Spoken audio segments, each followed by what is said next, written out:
You're live. All right, we're live. All right, everybody, welcome to this Thursday night edition of the Live Well here at Fish North Georgia. We are so glad you could join us tonight. And again, if you're watching at a later date, we love you too. Now, if you're on YouTube, make sure you give us a thumbs up, subscribe, and click that notification bell so you can get all future content we're going to do. And again, follow us at Fish North Georgia on all social media platforms, TikTok, Instagram, you name it, we're on there. So got a great episode for you guys tonight. We got Jensen, the Flukemaster, in the house.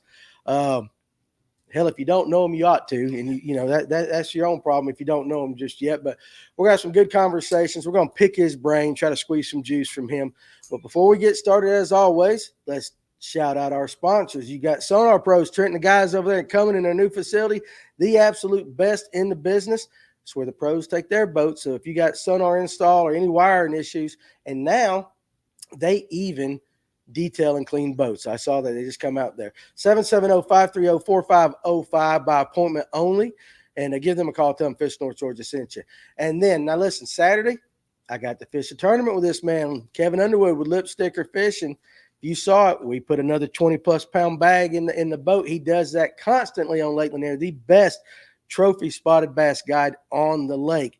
Lipsticker Fishing. You can find him on Facebook or at lipstickerfishing.com. Now, the best rod sleeve on the market. Every week you hear us talking about that. Evolve rod sleeves. We got them at the shop. You can check them out. You can go to Evolve Fishing. Hey, they float. They got all the protection you need. Got the lanyard on it. But best of all, the hooks, when you throw them in your rod locker, do not stay hooked up. It's the best. Evolve Fishing. Get you some. And then we've got our buddies at Festive Water on Highway 369. If you're in the paddle sport game, whether it's fishing, you do that goat yoga out in the middle of the lake or something like that, and you want to do it on paddleboard, whatever it is, if it floats and it's got to do with that, Festive Waters can set you up. Check them out either at their facility at Highway 369 or at www.festivewater.com. And again, with all the money we spend each and every week, guys are spending a lot of money on all these baits. If you get them hung, you want the best lure retriever out there, and that is the Money Saver Lure Retriever. This little booger right here, I'm telling you, pop that thing down for half a second. I want you. That thing right there will save you more money. It's the best $9 you can spend. We got them here at the shop. You can check them out at fngo.com as well. And again, if you're in the Jasper, Georgia area, you need alignment, you need tires, whatever it might be for your vehicle, our buddies at Turner Tire will set you up, 706-253-3339. Tell them Fish North Georgia sent you. It is the best place. Family run, Brock Fishes, good people. And, of course, Etowah Mead Beer and Wine in Dahlonega, Georgia. Now, if you're in Dahlonega Saturday right around 11 o'clock, they're going to start their 5th anniversary celebration. You know, Mead, you can check them out online. Mead can be shipped anywhere in the United States because it's classified as a wine. So, again, I call it Viking beer, but they got all different kind of flavors, and they got some great beer, too. If you're going to go up there, try the Happy Camper. Just I promise you, you'll thank me for it right there. You can only have 2 of them because that's all you're going to need, but you'll thank me for it. So, before we get on this conversation tonight with Gene, one thing I want to make an announcement about the Toys for Tots tournament brought to you by Digital Sportsman, and I'll explain a little bit more about that, and Big Shanty Bassmasters Fish North Georgia, December 7th out of Laurel Park.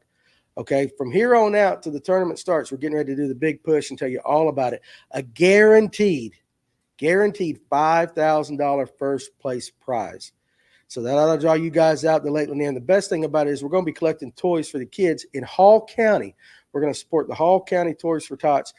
You know, there's so many kids out there that are not going to have a good Christmas. And this is a way that we can fish, have some fun, give away some good prizes and some money, and help these children out during the holiday season. It's an $80 entry fee, and the registration is going to start Monday morning at Buford Dam Bait and Tackle. Okay? I want to help this great company out, local tackle shop down there on Lake Lanier. $80, you go in there. Now, here's the thing. If you're one of these guys that like to wait, I can go ahead and tell you right now, the order in which you pay and register is your boat flight number. So if you're 2 through 5, you're going to go early. And if you wait to the last minute, hey, you're going to be in the back of the pack. All them good spots are going to be taken up. Now, not only are we going to help sponsor this tournament, but we are going to be broadcasting the weigh-in live on our YouTube channel right here that day. So the podcast guys will be out there, and I'll be emceeing the weigh-in. They're going to have a big stage set up, going to have the weigh tank there, just like the Bassmasters, except you're going to have a better MC doing the job. I'm just kidding right there. It's going to be a great time. We're going to have vendors. We're going to have a raffle that's going to start, and we're going to give away some great prizes. And all that money raised from the raffle is going to go to the Hall County Toys for Tots. And so it's a good cause. We want to build this fishing community up. If you guys follow us on Facebook at Fish North Georgia, especially the group page, all these details are going to start coming out. We're really going to hammer it. We got some great sponsors. Brooke Anderson Fishing, Lip Sticker Fishing, Buford Dam Bait and Tackle, of course. Digital Sportsman is a new company out of Florida that's going to be competing with fishingbooker.com. So if you're a guide, it is a totally complete service for guides to help you book, help you manage your books, everything. They're going to be coming on, and I'm just saying there is a lot to get away with, to get from those guys right there. So start paying attention. Start paying attention starting tomorrow. I'm going to be making a post every day about the sponsors, how you can help, and how you can fish. December 7th out of Laurel Park. Yeah, you do love the new backdrop. So how you guys in the comment section of that. Now, since I have Gene, go ahead and put that camera on him. He's looking good now. Look at this. He is half the man he used to be. I mean, he was one of the first podcasts we ever did here at Fish North Georgia. Yep. You remember that's back in the day. That was a long time ago. That's at least 4 or something years ago. Yep. But since he is a kayak guy, I thought this would be the perfect time to announce that hell is frozen over here in North Georgia, because behind me, we want to show you this. Pop it up right there. I got Mrs. Vanna White back there. Pull that beautiful cover off of that. Look at this thing. Danny Pruitt actually owns a kayak now. So I got a Crescent Shoaly, courtesy of the guys down there at Westbrook Supply Co. and Fletch and Mike and the guys down there. I want to thank you guys for hopefully broadening my horizon. So now the next thing I got to do is actually get out there in the kayak. I'll probably start off at Latham somewhere easy, but I'll take the GoPros out, and we're gonna see how long it takes for me to turn that thing over. But really, Westbrook Supply, listen, I want to thank you very, very much for your generosity in doing that. So it's a beautiful ride. What do you think about it, Kevin? You want to get you one? Nope. Huh? No, you don't want no kayak. I'll put him in one. Now I got a paddle. Right now I got a paddle first. Time to get that ass on the river. Josh Tatum says, meet me at Latham on Sunday. So, hey, listen, we'll see. I got a lot going on this weekend, but sooner or later you're going to see me out there, and I'm just looking forward to hooking up some fish and actually getting on the river. I want to go down south. Yeah, this was Shoaly's. This Shoaly was made for river fishing. Yeah, and so it was designed by Drew Gregory. So expect a paddle. Mm-hmm. But that's okay. That's okay. I need the exercise. Well, I don't believe in fishing for exercise. So, so you'll be buff before you know it. Doesn't believe in exercise. Who says I'm not buff already, man? Right there. You'll be buff before you know it. So that's table muscle we're looking at. That's table muscle. Yeah. All right, them 8-ounce, 12-ounce curls right there. So Appling's Heart. Let's go ahead and just jump on it, Fluke, because you know how it works around here. Yep. People throwing Mega it out fan. there. Right there. So Fluke, when we get going when are we going to take a trip on Clark's Hill? I moved away from there 15 years, yeah, 8 years ago. It's been a hot minute, right? So, cameraman Cletus, who wants to fish this weekend? I'm boatless. Well, I tell you what, we'll do that. I tell you what, we fished that Scott Barnes tournament with Kevin. That was some of the most fun I've had in a long, long time. Had a great sack, but also anytime you guys get a chance to go with somebody who is smarter than you, be a sponge. Pay attention, because I absolutely paid attention to every single move Kevin Underwood made on the boat that day. And it probably taught me more in 8 hours than in just months and months of listening to guys. So if you ain't working out at least twice a week, you're missing big health benefits. I try to tell my wife that. I heard whoopee is the best exercise. So I'm going to take that and say, this is what you said to do right there. So anyway, all right, Fluke, let's talk to you. Nobody wants to hear me talk. But again, Westbrook Supply, love you guys. Thank you very much. And again, special thanks to Justin Tritt, who actually went down there and got it for me, because our stores are open at the same time. So I appreciate all the generosity from you guys. So Fluke, Gene, however you want to be called. You like Gene or you like Fluke? Gene. All right, Gene. How you been, man? Good. Been doing really good. Been busier than a one-arm paper hanger, but one-arm paper. Yeah, I was literally cutting my fields until 5 minutes before I left to come here. So, oh, really? Yeah. Well, you was in Helen yesterday, right? I drove past here yesterday. Did you kind of find out where the place was at? Yeah. So, you know, I've been trying to keep up with you a little bit as best I can. I noticed you're over on Gunnersville a lot. Yep. You've kind of made that kind of your home away from home kind of lake and everything. Exactly. I told you before the show, I fished Gunnersville, and I was like, I didn't understand it. There's just so much grass. What is it about Gunnersville that makes you want to go out there and fish it? The grass. The grass specifically. Yep. The grass. Well, the grass, the offshore stuff. I love to fish offshore because of 15 years on Clark's Hill. Yeah. You know, I'm more comfortable out in the middle of the lake. This summer was great. I found some shell beds that had giants on them this summer and just jacked 20 to 22 inches every day. And nobody else knew they were there. So it was a lot of fun, especially when you're in a kayak, because most big boaters will just pass you by, don't even think you know what you're doing. And then you just sitting there beating them up, and it's a lot of fun. Well, so when we were out there, now granted we were filming, so they were trying to take us in some spots and all that. We stayed kind of in the mouths of creek or shallower. We never got out into the big water too much. Again, the weather, there was a hurricane coming up, so the weather really wasn't conducive to it. But it did not take me long, being from the Lanier and Tuna area and all that, to realize when you say grass, it's not just grass. There's like 32 different types of grass in that lake. And Dave, the guy whose boat I was on, he knew all of them. You know, he could say, well, that's this, that's that, that's that. But to me, it was just green. And it was the toughest fishing that I have experienced. Yeah. And then we tried punching. Yeah. And that was a whole nother ball game. Yeah. Punching is something that I don't really enjoy doing, but I do it if I have to. Yeah. If I start getting blow-ups on frogs and they're not really getting it, that's when I'll break out the punch rod and start punching. You know, the biggest thing with Gunnersville is the eelgrass. You got eelgrass on the bottom, you got eelgrass on the top, you got eelgrass everywhere else, and you just about want to lose your religion by the end of the day because it's getting hung up on everything. So you got to fish things that you can rip out of that eelgrass. Yeah. You know, chatterbait. We were actually fishing jerkbaits in 7 foot of water. Very, very aggressively. Just, I mean, as hard as you could jerk them to rip them out of that eelgrass, even if you got some on your line. And we caught, 20 a day, 15, 20 a day. Nothing real big. With a jerkbait. With a jerkbait. And then, but early in the morning, it was frogs and what's that little Z-Man toad looking bait? I know what I can't remember what it's called. I know exactly what it's just got legs. I do not remember the name of it. Legs, but anyway, so the whole week of pre-fishing, we fished what's called the Knucklehead Tournament, which is a tournament that me and Chad Hoover and a bunch of influencers have every year, where we have 4 tournaments during the year that are month long, and the winner of each of those 4 tournaments gets on our fishing team, and then we have a championship at Gunnersville in the fall. And so, in all the pre-fishing, I saw these hand-sized crawfish on the bank all week because they were doing their thing. This is the time of the year crawfish start doing their thing. Yeah. And there were locals walking up and down the bank filling up 5-gallon buckets with these hand-sized crawfish.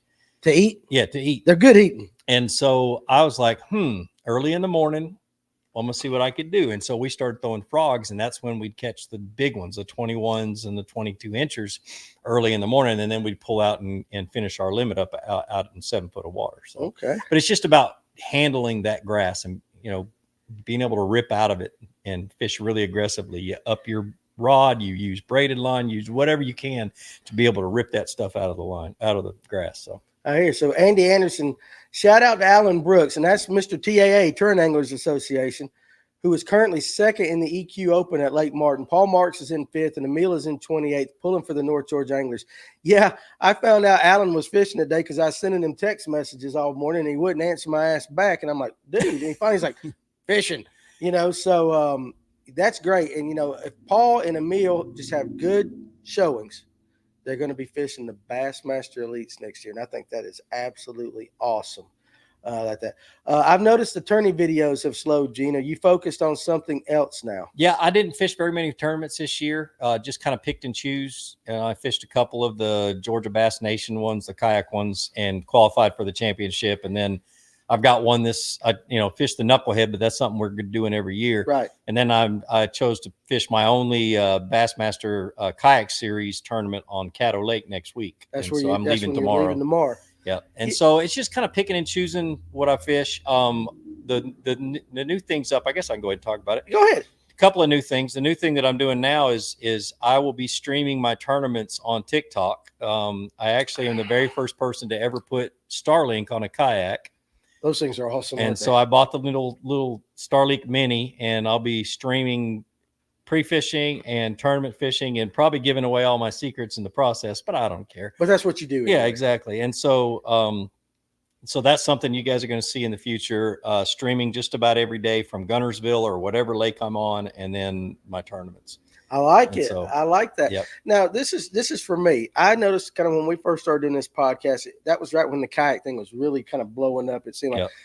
But from afar, because I try to keep up with everybody on the pages, and it seems like the kayak tournaments, to me, it seemed like there were a lot more being announced all the time, or there was a lot more groups or something. It seems like it's kind of, has it broken up, scattered, or is it condensed or something? It just seems like it's a little different and harder to keep up with right now. Bassmaster threw their shoes in the game, and Hobie threw their shoes in the game. So those are your national tours. Okay.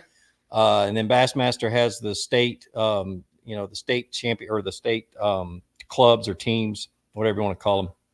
And then there's a whole bunch of local stuff going on. But the reason you're not seeing so much is because it's just spread out. Spread out now. Okay. Yeah. So another thing that I'll announce it here, because we go haven't ahead. Let's announce it. Me and my partner, my travel partner, haven't talked about this at all, but we've been working on a team kayak series.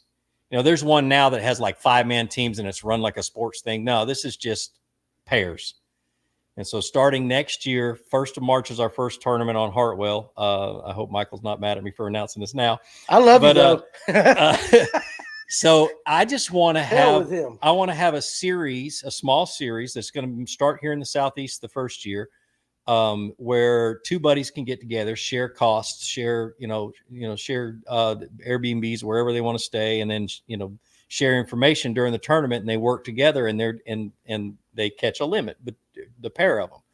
So the 5 longest between the 2 of them. Yeah, between the 2 of them. Okay, yeah. And so they're working really hard, and we haven't decided 100% whether every tournament's going to be the best 5. That's still in the works. Right. But we've got rules down. We've got everything ready. We got the logo ready and everything else. And we're going to announce it in October. So I guess it's October. It is October, yeah. And something to where 2 buddies can go fish kayak tournaments. Like I said, Hartwell, Gunnersville's one. Lanier's going to be one if we can get that going. That one's tentative, and then a couple of more. Our goal is 4 to 5 tournaments this first year, and then see where the numbers come, and then work from there. I don't want to make any money on this. I just want to have a good stinking time. I like the team aspect. I'm not going to be fishing the tournaments, as far as I know. I'm, up to this point, I just want to run the tournament. Okay. Me and Michael just want to see people have a good time. And has it got a name? It's with my dyslexia. I think it's called the Kayak Team Series. It's either called the Kayak Team Series or the Team Kayak Series. I can't remember which one.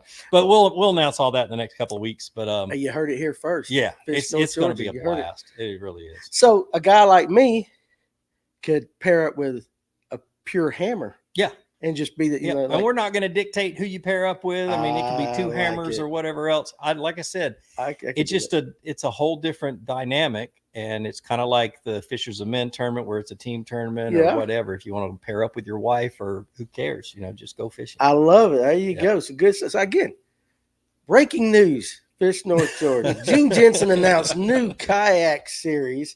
Danny can be a netman even in a kayak. 100%. That's what I did Saturday. Listen, I can do that for sure. You mentioned Bassmaster. And I think that's awesome. But with the professional boating Bassmaster, all that, the information rules. And when you mentioned Bassmaster, do they have those similar kind of rules for kayak guys? Yep. Yeah. So it's almost exactly the same. I think it's 30 days out. Like official practice for this tournament next week starts on Saturday.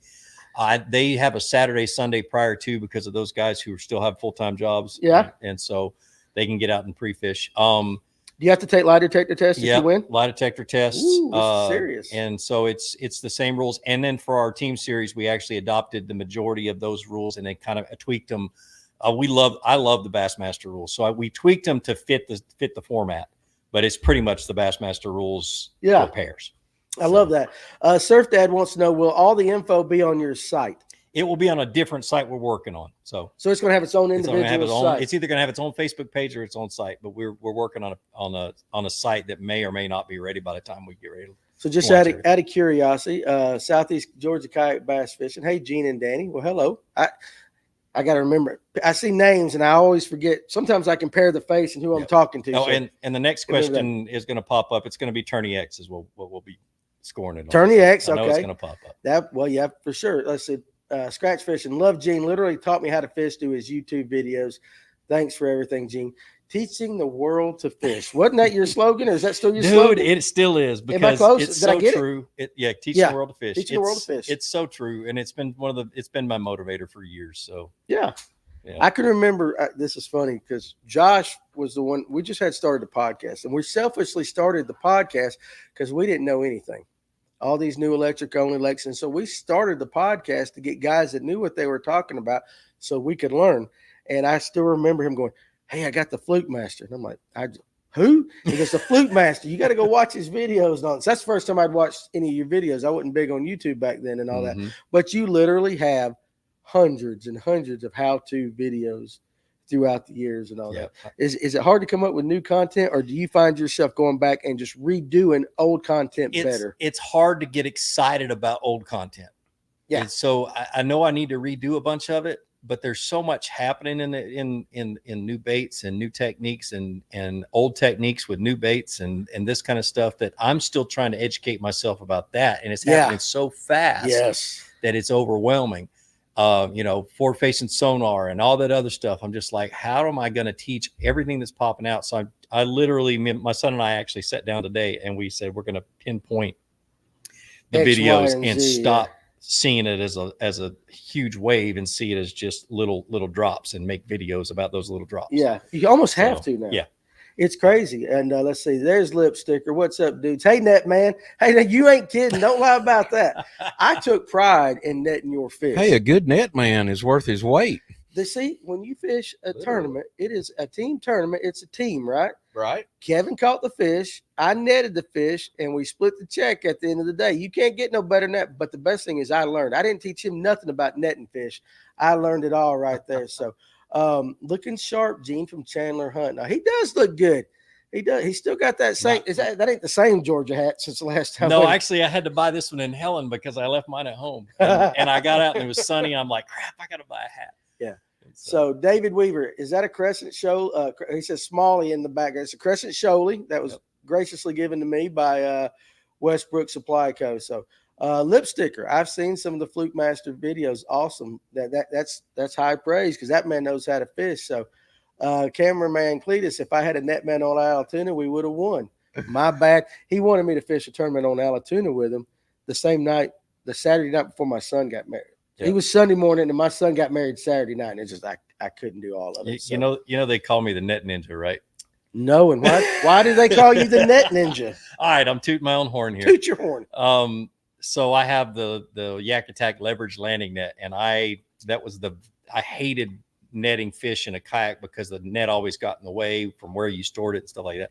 So I spent days and months and a long time trying to figure out where the best place to put a net. And so I figured out that if I put it right behind my right shoulder, it never gets in the way of a cast because I cast sidearm and I always hold my rod in my left hand. And I can have the fish coming at me in the air, and at that point reach back and grab the net and have it under the fish by the time it hits the water. So 0.7 seconds is what we timed it using video, but good Lord, it's fun. And it makes for some pretty good shorts and TikTok videos is when I net the fish like that. So. Well, that's practice too. Oh yeah. I'll throw bobbers out in the water and go full speed with my motor and scoop them up with my net. So you practice netting. I practice just like somebody practices swinging a baseball bat, it is what it is. You know what? That's the first time I've ever heard anybody talk about practice netting. Well, that makes sense. That makes a lot of sense. Do you know how many fish that I've caught in the net with the bait going that way? I mean, it's or get every tournament. Off. Yeah. Kevin and I had one in that tournament. I was like, you need the net. It was coming up and he was like, no, I already had it. And as I swung under it, and it was a very good fish. So. Did it get away? No, you did get it. Got it underneath. Yeah. I swung the net. We just collided in midair as it dropped, and it was like, the world went in the box. Let's see. I saw a question for you. Okay, so first, Surf Dad, hitting Alatuna tomorrow. Any tips? You are why I fish a weightless fluke. So there you go. So Alatuna. Any tips for right now? We got kind of the fall transition, kind of starting. They're probably lowering the lake, I guess. Tim, have they started lowering it anymore now since? Well, it's got water. It has got a water ton of pouring water in in it. it. Yeah, it's pouring in it, but they're letting it loose. They're letting it loose. So Allatoona, you fished it many times. Yep. I mean, if you were going tomorrow on Allatoona, what would be some tips? Honestly, this time of the year, I'd be going for largemouth. Yeah. And spots are great and fun and all that other crap. But man, this time of the year, the largemouth are pretty predictable. They're heading to the backs of the creeks. They're chasing the shad, following the shad. Spots not so much they won't go all the way back. Yeah. But I'm going to be heading back, throwing any kind of reaction bait, mainly a square bill or a old school spinner bait. I hate to call them old school now, but they are old school. They are. Yep. I always have that argument with people, like, you got your old school spinnerbait guys and you got your chatterbait guys. Yep. It's one or the other, but focus on transitions, which is where the bank changes from like big rock to little rock or something to something, and those transitions are where they'll pause, just like in the spring, and then rocky points. Do you know Allatoona? Of course, again, like I'm on the computer all day, every day, and I'm watching where big fish get posted. And I will say this: everybody calls Allatoona the Dead Sea, and the herring are helping the spots. I always see more what I call trophy-sized largemouth posted from Allatoona. Mm-hmm. Allatoona's got some big largemouth in it. Yep. And as the blueback herring population gets to be bigger and bigger, you'll get a population of largemouth that never go to the bank except to spawn. Yep. And you're gonna, just like in Clark's Hill, we caught our biggest ones schooling with the stripers. Yeah. The 8s and the 9. I never caught a 10-pounder, but the striper guides would catch 10-pound largemouth annually out there with the stripers, pulling the bait and all that for the striper. It is something that is starting to happen, and everybody's noticing that even on Latham over here. Mm-hmm. You've got, basically, I tell everybody, two types of largemouth. You've got those that do the predictable timbers, shallow, largemouth, lazy, and then you've got those out there schooling with the spots, chasing the bluebacks, because Latham's got bluebacks in it. So that's pretty interesting. Scroll back up a little bit, Tim. I saw a question. It was about top 5 baits. I think you got to keep on going up. I saw it somewhere up there. Yeah, Tristan McFarland. What is your top 5 baits this time of year? And I guess that would be lake dependent. Yeah, really lake dependent. Give me a broad stroke. I'll generalize. Okay. Yeah. Square bill crankbait, lipless crankbait. I'll name a bunch of them. Lipless crankbait, Shad Rap number 5, spinner bait. Notice they're all moving baits. Yeah. An aggressively fished fluke. In other words, it ain't sitting still. I'm on those blueback lakes. You fish it as fast as you can, just because bluebacks are they don't sit still for very, very long. And then in the grass lakes like Gunnersville, it's a little bit slower jerk. What else am I throwing? Chatterbait, 100%. Can I ask you a question about the fluke? Yeah, your setup. Now you can tell us what kind of rod, all that stuff, but do you throw it with? A lot of guys use some sort of weight, whether it be a swivel or something, just to keep the nose down. Do you maybe like 12, 18 inches up? Do you do that? Yeah, I've got a video I filmed the day before I won a 2-day tournament. And I said, this is how I'm going to win this tournament. And I showed how I weighted it. And I actually put a nail weight just below, about where the hook comes out, but from the top. And it causes a fluke when you fish it on 12 to 15 pound line and with a swivel 18 inches up, it causes a fluke to come up and stall. And then fall back down. And it'll come every jerk, it'll come up and it'll stall and it'll come back down. Whether they're spawning, whether they're pre-spawn, whether they're post-spawn, or in the grass feeding like they are, it's just one of those things where you're not jerking it, you're pop, and then when you stop it, it goes whoop, and it just sits there, and then it comes back down. And I use a tungsten nail weight about that long. I don't know what the weight is. Just a real light one? It. Yeah, 330 seconds. 330 seconds or a little bit heavier. Do you Texas rig your fluke? Yep. And with a offset round bend Gamakatsu. I don't use an EWG. Okay. Yeah. Because you don't need it, because you got that slit in it. And if you use an EWG, you lose more fish, because of the way the hook eye is almost in line with the tip of the hook, and you'll lose fewer fish with that offset round bend. Plus, if you fish it totally weightless, you can flip that hook upside down on the fluke and rig it upside down, and then you can fish it like a swim bait. You throw it out and you just slowly reel it back in, and it goes like this. By turning the fluke upside down. And using an offset round bend, that becomes a keel, and it causes your fluke, especially over hydrilla and stuff like that, causes it to wiggle like this. And that's a blueback herring trick too. It's over when you get on a grass lake with blueback herring. So that's the first. Sorry, Bobby. Didn't mean to give away your secret. Hey, give it away. This is what we do. We're trying. All we want to do is help you guys catch more fish. So if you guys will ask some really good questions, then we're going to make this man answer it. I was really interested in that fluke. Have you tried the wing fluke or that whatever? You haven't tried any of that yet? No. The only other fluke I'll throw is a caffeine shad when I really want to work it fast because they're salted and weighted, and I don't have to do anything with them. Just hook them up and go.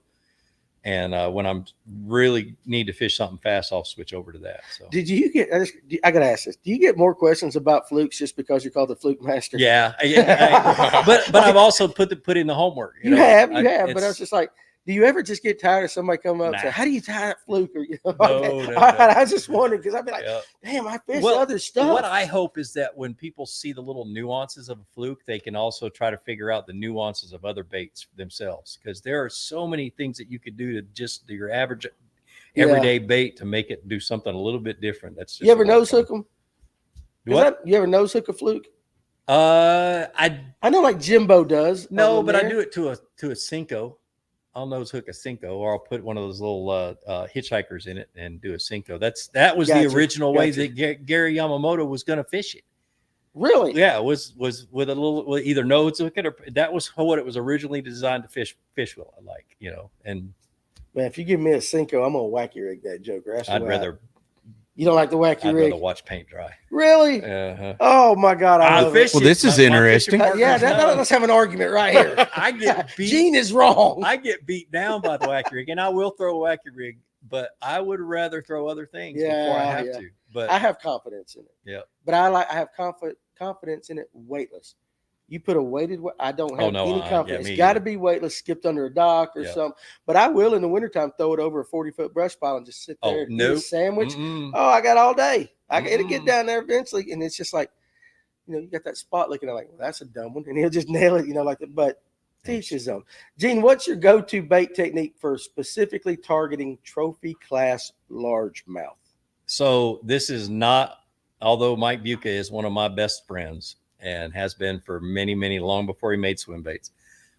This year has been my year to learn how to throw glide baits. And I started out with a video that I made with Austin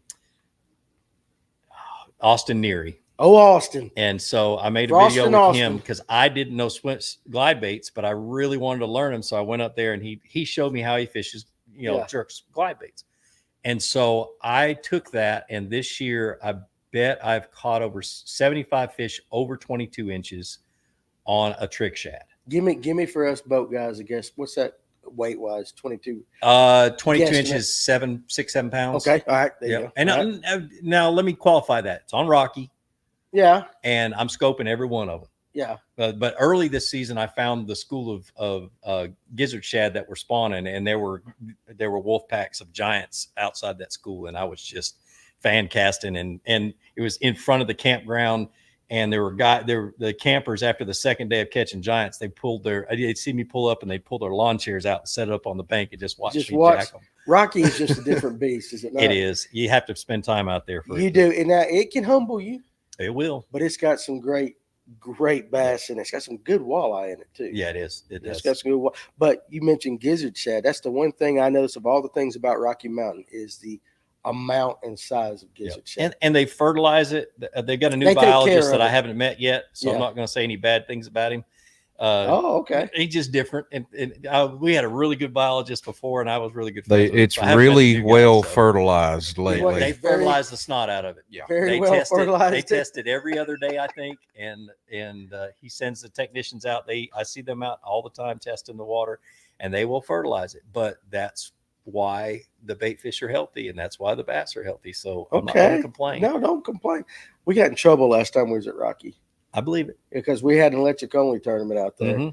And we zoom off. We don't think about wake when we go, like that. Yeah, he was waiting for us. You met did you meet the game warden or Dennis? Oh, okay. No, I met the game warden, all of us, because we was in that tournament. He was sitting there waiting for us at weigh in. And he just started fussing about wake. And I'm like, hell, we didn't wake. But For that lake, we wait. With my kayak, he tells me the same thing. When I have the Newport on the back or the Torpedo or whatever, and I'm pushing at 6 miles an hour, my kayak's throwing up a wake, and he's like, "You can't do that." I'm like, "All right, cool." But you don't think about it, though, do you? I don't think about it. No, because I mean, a wake is what you do in a bass boat. It's, Big boat. Big But boat. any wake on that lake, they get upset. Oh yeah, trust me. He was. They yelled at me one day and said, "Idle speed only," and I was like, "Yes, sir, yes, sir, idle speed." A few choice words in between idle speed only. Idle speed only. Oh, that's funny, but it's a great lake, and they're great. The game wardens there are great. They they have pride in that lake, and they take care. They want to give me a ticket so bad it's not even funny because they'll frame it, put it on the wall. They will. Hey, go back up. There was a question right there from Tristan. There you go. Let's see, Gene, pop that up right there. What's your favorite bait in 70-degree weather? Now I'm going to assume he's talking about air temperature. About now. Talking about right now. About now, it's just going to be a moving bait. It's just moving, like you were saying. Like the one, yeah. So like if I'm fishing grass lakes, it's going to be a chatterbait. I troll a chatterbait behind my kayak all the time, at 3 to 3.2 miles an hour. Jerking it through grass. Do you have anything? You have a trailer on it? Yeah, but to me, it really hasn't mattered what trailer. Okay. It's just something to give it bulk. I'll throw a paddle tail on there. I'll throw a blade trailer or something. You got a favorite chatterbait that you use, or you just use all of them? The new one that just came out, the Tungsten Evo. Oh yeah. They sent me a half a dozen of them to do a video, and I just launched that video a few days ago. That thing is legit. It's just got different noise, different sound. Yeah. And just tell everybody, just for somebody that's not familiar with you, and I don't know how in the hell you're not, but just in case you're not, throw out your socials and your channel just real quick. So we got it on. So record. I'm Flukemaster across social media. Right. TikTok, I'm Flukemaster1 because some college kid took my name and I haven't sued him to get it back. Right. And he refuses to. He's not a college kid anymore. I've been trying to get my name. Is he trying to charge you for it? No, okay. No, he just won't respond. And gotcha. So yeah, but anyway, just about anything, TikTok or anything across there, I try to get Flukemaster. But yeah, dude, and I figured out years ago my calling in life is to teach people how to fish. Yep. I don't care about making money. I tell my sponsors that they're paying my wife to let me do this. There you go. Because if I wasn't making enough money, I'd have to go back to shooting X-rays, and I wouldn't be able to do this anymore. So that's right. But yeah, this is what I'm supposed to do, and I love to share the secrets. So don't tell me any secrets. Yeah. Well, listen, but that's your shtick. Yep, that's what you do. Yep. Is David Weaver's question the next one right there at the top, Tim? Does that look correct right there? Let's go with that. And guys, listen, when you get a lot of questions going, sometimes I do miss them. Tim misses them. If we miss your question, type it again. We'll promise we'll do our best to get to it. Do you ever dip the tail of the Fluke? And what are your thoughts on that? I do know that a lot of guys on Lanier, especially when it comes to the wintertime ditch bite, they'll dip it in chartreuse. Yes. I'll dip it in chartreuse, but my thing is dipping the head in red. Okay, that's a new one we haven't heard here before. And so you can dip the tail of chartreuse this time of the year, but if you're pre-spawn, spawn, anything else, just dip a little bit of the head in red before you put it on the hook. And that helps. And watch what happens. Do you think that makes them concentrate up there? Gills, it gives them a target. That's what I'm saying. And closer to the hook than the tail. And with blueback lakes, when I was fishing Clark's Hill and catching a ton on a spook, it was a Super Spook Junior clear with a red hook. And the only reason I had that red hook is because they were coming out of deep water at full speed, and it gave them something to target. Yeah. And they would see that red hook up shallow, because remember, red grays out first in the water column. Yes, so anything deep, I don't even care. I've never understood guys with a deep diving crankbait with red hooks. No, it doesn't make any sense. No. So literally, it just gives them a target, and 99.99% of the fish I caught on a Super Spook Junior was on that red hook. That's the only hook I ever changed out, because it was the only one that ever got bit. And so now you've taken that. Now taking that, and I just dip it in red, whether I'm fishing around beds or spawning areas or pre-spawn or whatever else. I dip that head in red. Okay. Hey, listen, there's another little bit of juice right there. So I'm a poet and don't know it. He's a poet and don't. You should know it. Let's see. We'll just keep going with that one right there. Southeast Georgia kayak bass angler right there at top. How do you like the new Tungsten Z-Man chatterbaits? You said that's what you're fishing now. It's really cool. It's not much smaller than the lead one. It is noticeable when you put it side by side, but I don't think that makes much of a difference. Yeah. in my fishing at least. But in the video that I launched, I ran it as close to the camera as I could get. My son did a really good job of isolating that noise, that sound in the video, so you can hear the difference, and it's just a higher pitch click. You think that's off because of the tungsten head? Yeah, it's because of the tungsten head. Now with tungsten, you got to heat it up so much that you would weaken the hooks. So if I remember correctly, and don't quote me on this, but they, instead of heating it, they have tungsten powder that they have in a pressure, at high pressure, they make the head instead of destroying the hook, trying to put hot tungsten on there. Plus, I don't think you can do hot tungsten in the States because of how hot it's got to get. I think the only places you can get tungsten poured is from Germany or China. Yeah. And it's funny because I have guys all the time about pouring jigs. They're like, hey, can you do me a tungsten one? I'm like, yeah. Number one, I don't have the equipment to heat tungsten because it is so much hotter to get it than lead. But a lot of guys have gone with that powder kind of stuff and used pressured it like that. So Farmer right there, do you ever use a loop knot when fishing your fluke to get a little bit more action? No. Just haven't seen a difference. I just don't sink. I don't put the eye in the fluke. I make sure that the eye is outside the fluke. For some reason that makes a difference in the eye on the outside, so that you don't sink it in. And just make sure that you put that hook in center line the whole way. Don't try to don't get it quirky. I'll even, flukes these days, for some reason, they just cram the son of a guns in the bag they come in bent and everything else. The day before you go fishing, heat up a pot of water and dip that sucker in there and straighten them out and lay them on and get them cool. And then carefully put them back in that bag and they'll all run true. But dadgum, they just drive They do. They used to put them in really nice and easy, not anymore. And that's all any company that does a fluke now. They just throw them in their style baits. Let's see. What size line do you use for like a Berkeley cane walker? Do you put a leader on it or no? So are you throwing it on braid to a fluoro leader or anything like that? I do. How about any top water? Do you ever go braid all the way? Yeah, but I don't like to because it gets hung up on the trebles on that kind of stuff. And so and I saw a trick I'm going to try. I saw a short the other day where somebody took 3 punch stops or 3 bobber stoppers and put them in front of the line tie after they, when they tie them on and they squeeze it, slide it down. They say that keeps the braid from wrapping around the treble hook. I haven't tried it yet, but that seems like a pretty cool idea. It works. But what I typically will do is I do copolymer. Now Seaguar doesn't make a copolymer, but I throw Iserline. It's been Iserline for I don't know how many years I've been using Iserline as a copolymer. So so there, Alex just dropped his yak in Lanier. Wish you luck. You guys, you and Speece, y'all fishing that tournament. Y'all fishing them dock lights at night, ain't you? That's right. That's the only reason to be on that lake at night, right there. Yeah. Okay, I want to go back to the kayak real quick because I was going to do this at the beginning. I didn't. Do it. Let's go. Yeah. So that kayak right there. Yeah. This next week, since the water's still fairly warm, you go out there and you get out of that kayak and you practice getting your butt back into that kayak. Yes, Andy Middleton said that. Let me tell you right now, that skill, being able to go watch the video that I did or Chad did. There's several videos out there about open water reentry, but that skill will save your life.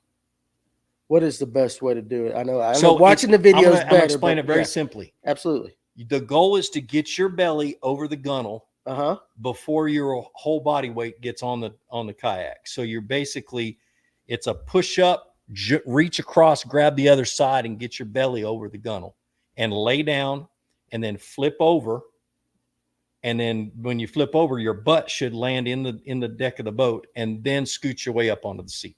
Yeah, that's a good tip. That is true because I had Andy Middleton on at one point and he talks about, we probably spent a third of that podcast talking about safety because he came from the whitewater world before he got into fishing and everything. And that is one thing. And hell, I almost fell out of a bass boat 3 weeks ago and all that, and luckily that's a little bit easier. These things don't come with ladders. Ladders on bass boats. If you ever try to get in one without a ladder, it's tough. Yeah. So get to the side. Yep. Push down push and pull. Kick. Yep. Pushing. I wear Crocs, so they float. So I kick my Crocs off. Yep. Now I'm in croc infested water. Great video. Then I literally, it's a real quick, use the gunnel to get you started. But before that, this is when people flip their kayaks. It's not when they fall out. It's when they try to get back in and then reach across and grab it. And because if you keep on, the kayak's going to flip with you. And if you feel yourself if you feel that kayak flipping, let go and try again. So always wear your PFD. I don't want to see it in the back Yes. of your daggum boat.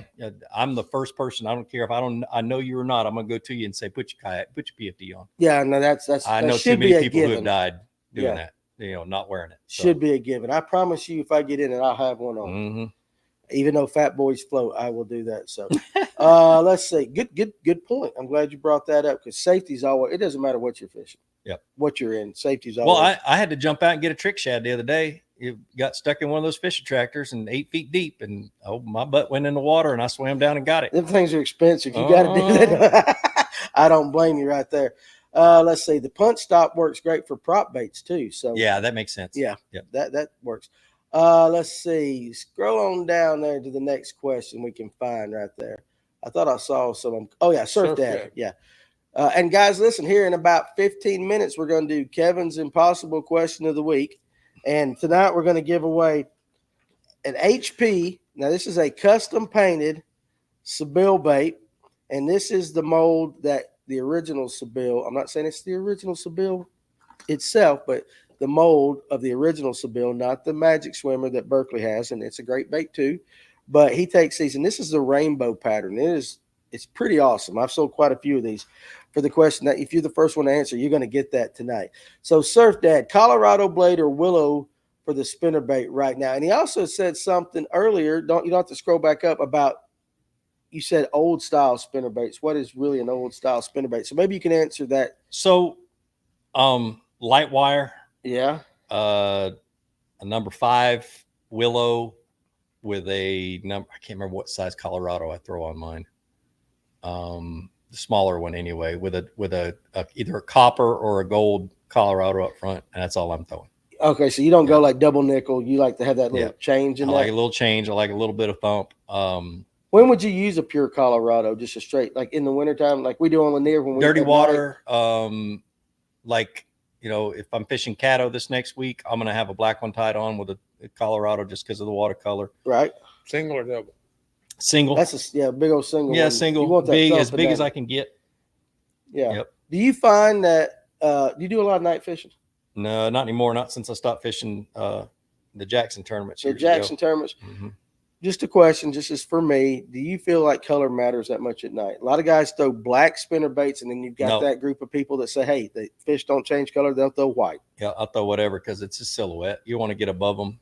Okay. Mostly, unless they're on a jig bite, and then I'm just going to throw a rattle on and call it good. Okay, that makes sense. Let's see. Have we caught up on questions right We're caught up. I'm kind of scrolling back through if you see anything. Oh, no, Tritt right there. Man, you're right behind us. You need to yell at me right there. Hey, Danny, get my question. What's the setup you're throwing this on? Are we talking about the Fluke? The Fluke. What's your setup for the Fluke? So this year I signed with Casking because a company bought 13 Fishing and squashed it. Got rid of everybody. Is that what happened? Is that okay? Yeah. Yeah. And so basically they didn't even. Anyway, I'm not going to go into that. I got a video that does. So I kind of can tell where you were going to go. Yeah. I'm throwing a medium moderate. Yeah. Bait caster. I like a sub 7 foot. And then is that because you're in a kayak? No, just for comfort. I've always loved a sub 7 foot. All right. And then the biggest thing is to cast that weightless fluke. Okay, I've got a large barrel swivel. I never know what size. I just look at them and say, okay, I'm going to buy those. And then, typically you have 12 to 18 inches out the end of your rod before you make a cast. Well, I go double that at least. And it allows that rod to load up a little bit better. And it's more of a Carolina rig, sidearm Carolina rig cast. You just let it load up and then go. Almost like fly fishing. Yeah. Then you can throw those light baits just with a little bit more line out and a nice steady cast. 15-pound test Seagar, a Brazex or Tatsu. I like a Brazex just because of the crap that I fish it in. Yeah. And then a 4-aught offset round bin. Like I said, I don't like a 5-aught. It puts a little bit too much weight on it. And then, but and then I don't like a high-speed reel. I like a 6 or a 7. Just forces me to slow down. Yeah, that makes sense. I did. Let's see. Temple's right there. I thought I might have missed a question. Michael, appreciate you joining us tonight, man. One of the best right there. When do you decide to change the size of a fluke or its color? I throw a junior when I'm using it as a trailer, like ditch bites and that kind of stuff. You go small in the ditch. Yeah, I go small in the ditch. All right. That's kind of like the original way we did it anyway. Yeah. And then, but I typically will throw just the standard size, super spook. Mm-hmm. I throw a regular. Now, here's another chatterbait trick. The regular fluke, the fluke, it's what it's called. Yeah, not the super, the one size down. If you've got them following your chatterbait but not hitting it, put on a fluke as a trailer, and it will cause that bait to hunt at a slower speed.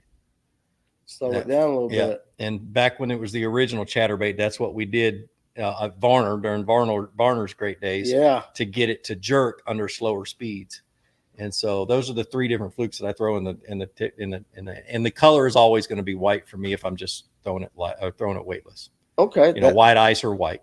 That makes sense. And you throwing a chatterbait in Varner makes sense because it used to have that much grass. Yeah, you used to have milfoil back when the gizzard chad could have somewhere to hide. Yeah. Which I did see Farmer made a comment about, because he was one of the guys that went with us to Gunnersville. Mm-hmm. And he was throwing a chatterbait a lot in the grass and all that. It's a mental thing for me. And you guys, they have those trap tournaments of rattle traps and stuff like that in the grass. And I'm just thinking, everybody's like, rip it out of the grass. And all I can see in my mind, being from a rocky lake, clay bottom lake, is just all that grass hanging on it. Does it matter? It does when it's the type of grass. It depends on the type of grass, really. Okay. So this time of the year, your milfoil is starting to get a little bit limp and a little bit tougher. Yeah. So you've got it. I actually go up a size in my rod and heavier line. So that rip. Yep. I'm throwing it on a jig rod. Throwing my chatterbait and my lipless crankbait on a jig rod, and then I'm throwing it on 17 or 20 pound test fluorocarbon, or I might even go braid if it's really thick, but I don't like to. Yeah. And I'm ripping it sidearm. I've got a bruise right here from this tournament from jerking chatterbaits and lipless crankbaits out of the grass. And so the biggest thing is you can't fish it aggressive enough. Okay. And so hydrilla. Milfoil when you jerk it hard, and that eelgrass is easy to rip it out of. So as soon as that's why I like throwing a chatterbait, because you can feel the vibration go away. Mm-hmm. One quick pop, and you keep on fishing. So makes sense. So what's up, Dustin Hoy? Appreciate you joining us tonight. And again, like guys, listen, the guy is dropping the answer. So if you got a question about anything fishing, put it on there, because I'm gonna squeeze it out. I ain't got to squeeze him too hard. He gives it up pretty easy. Some guys I have to squeeze a little bit. Tonight is real easy on me. So the more questions you ask, the easier my job is. Take it easy on the old man. So we're caught up right now, though, with questions. Pretty close. Let's go ahead and do Kevin's question of the night right now while guys are thinking of other questions. So, and again, so this is what's going to happen. Kevin's going to read the question 2 times. The first, how many answers has it got? One. Sometimes his questions have like 5 damn answers.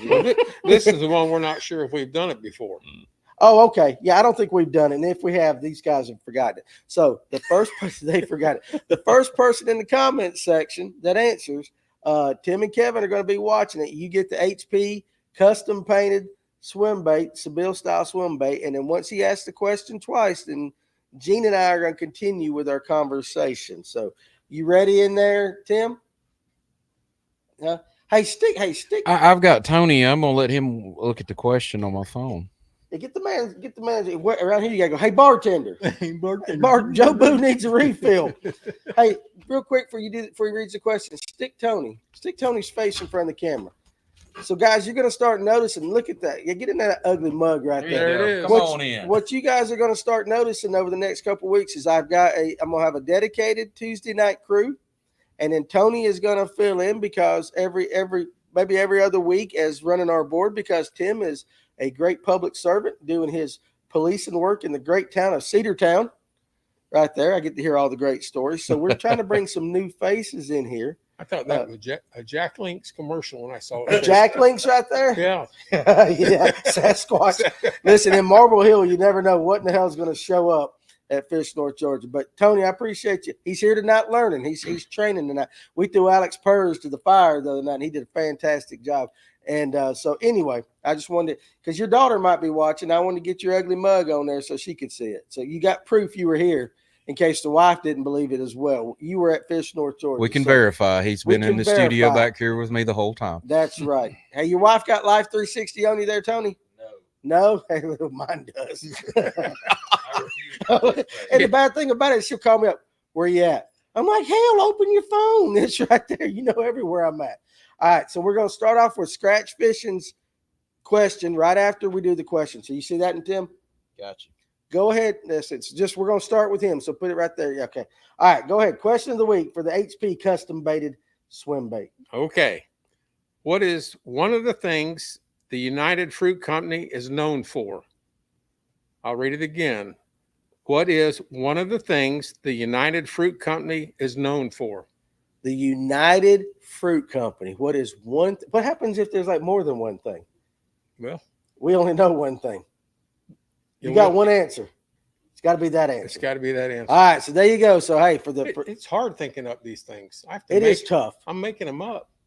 I think you make half of them up, to be honest with you, from some of the answers I've seen, if we're being honest. So, all right, let's pull up Scratch Fishing, and then you can jump down there in the comment section. So let's talk about this. What's the trick to catching suspended bass on an underspin this time of year? Keep it above them. 100%. Yep. Yeah, 100%. Or book a trip with Kevin Underwood of Lipsticker Fishing, and you will find out. Yeah, get him to show you how to do it, because it's legit. That's when a scope comes in handy, really. You just got to keep it above them. You do, and I think a lot of people think underspin. Now, Kevin has said this on the show, so he won't remind me repeating this. Lots of times, too, when the fish commits, a lot of people want to slow it down, and he uses this terminology because have you ever seen a herring slow down so it can be eaten? Yeah, exactly. And he likes, once they commit, he likes to burn it away from them. So keep it above them, see one commit, and just rip it back to you. They're either going to get it, they're going to turn away, whatever. And another thing is, too, on these suspended fish, sometimes if you see, like, say they're suspended over timber and that school pulls with you, you ain't going to catch the rest of them fish. No. Lots of times. That you burn that pile up. So you're just going to have to cast, move, cast, move, cast, move. Have we got a right answer yet? No, but they're doing all the things you said they do. Yeah, they are down some rabbit holes. They're down some rabbit holes right there. Do you know the answer to this question? I don't care. Hell, you're not going to win. He ain't trying to win nothing like that. So what does that have to do with the price of rice in China? Nothing. And that's the great thing about Kevin's questions and all that. He almost got it without it. No, I'm just. He did. So, sometimes he asks the question that you got to go back and read the 1987 March edition of the Bassmaster magazine to do that. I love it.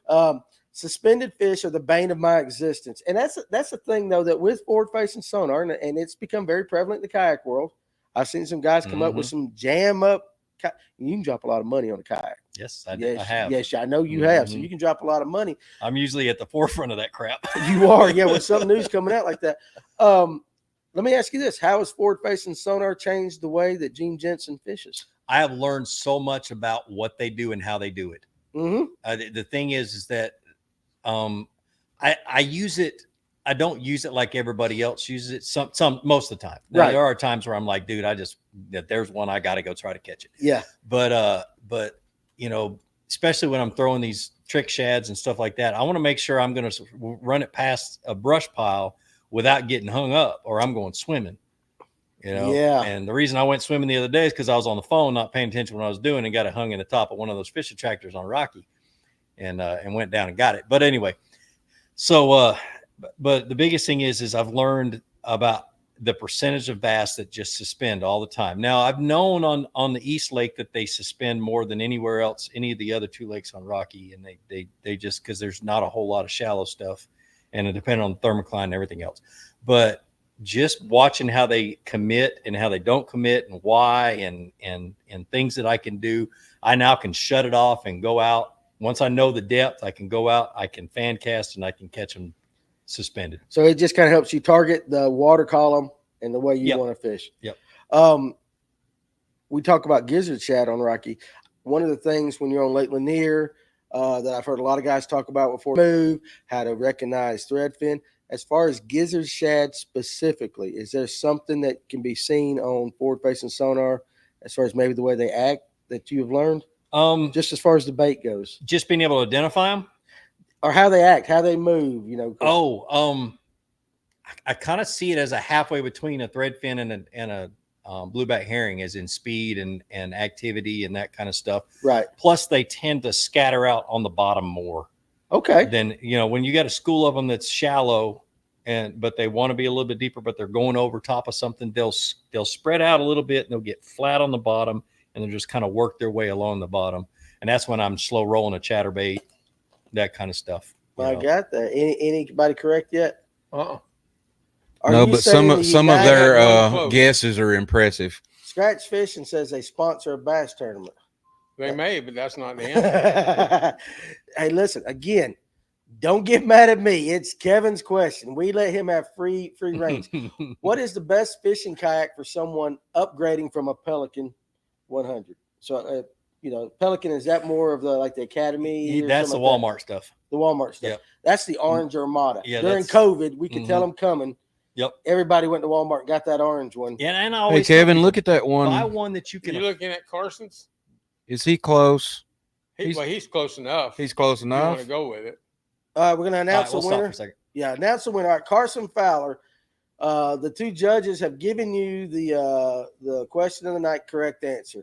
So the United Fruit Company introduced largemouth bass to different regions around the world. Huh. That's not the answer, but he's close enough. Well, what is the specific? The answer is Florida strain bass were originally imported to Cuba from the U.S. in 55-gallon drums by the United Fruit Company from 1950 to 1920 to provide a little sport for the industrialist.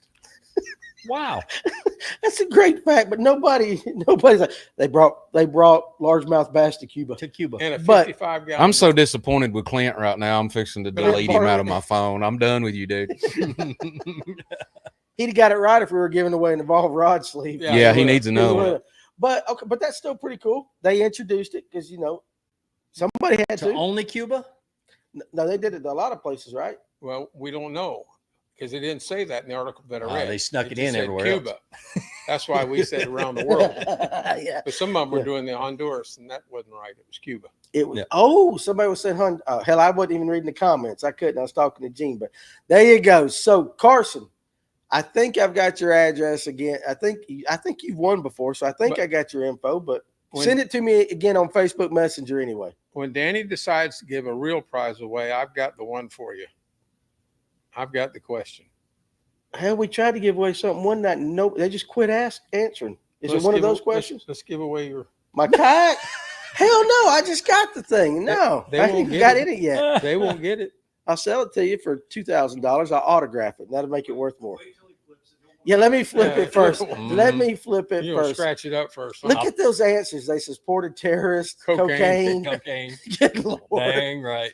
The Caribbean lowlands. Who was that? Go right up. Right there. Stop. Let's see. JPJ Fish. No, that's no. Gene looks like he's been on a fish and rice diet. Looking good, brother. JPJ Fishing. Appreciate it. Yep. I'm down almost 90 pounds. No shit. 90? Almost. How long? Yeah. I mean, I wasn't Since Christmas. I wasn't going to say you was big. Really? But 90 pounds is a lot, dude. Yeah, 8 months. Yep. Been on a calorie deficiency since Christmas. All right, but you're happy and you feel good. Yeah. Oh, yeah. You're happy and you feel good. I'm still burning fat for energy. Congratulations, man. That is awesome. So what we're going to, you know what we need to do, Tim? We need to have a Fish North Georgia weight loss challenge.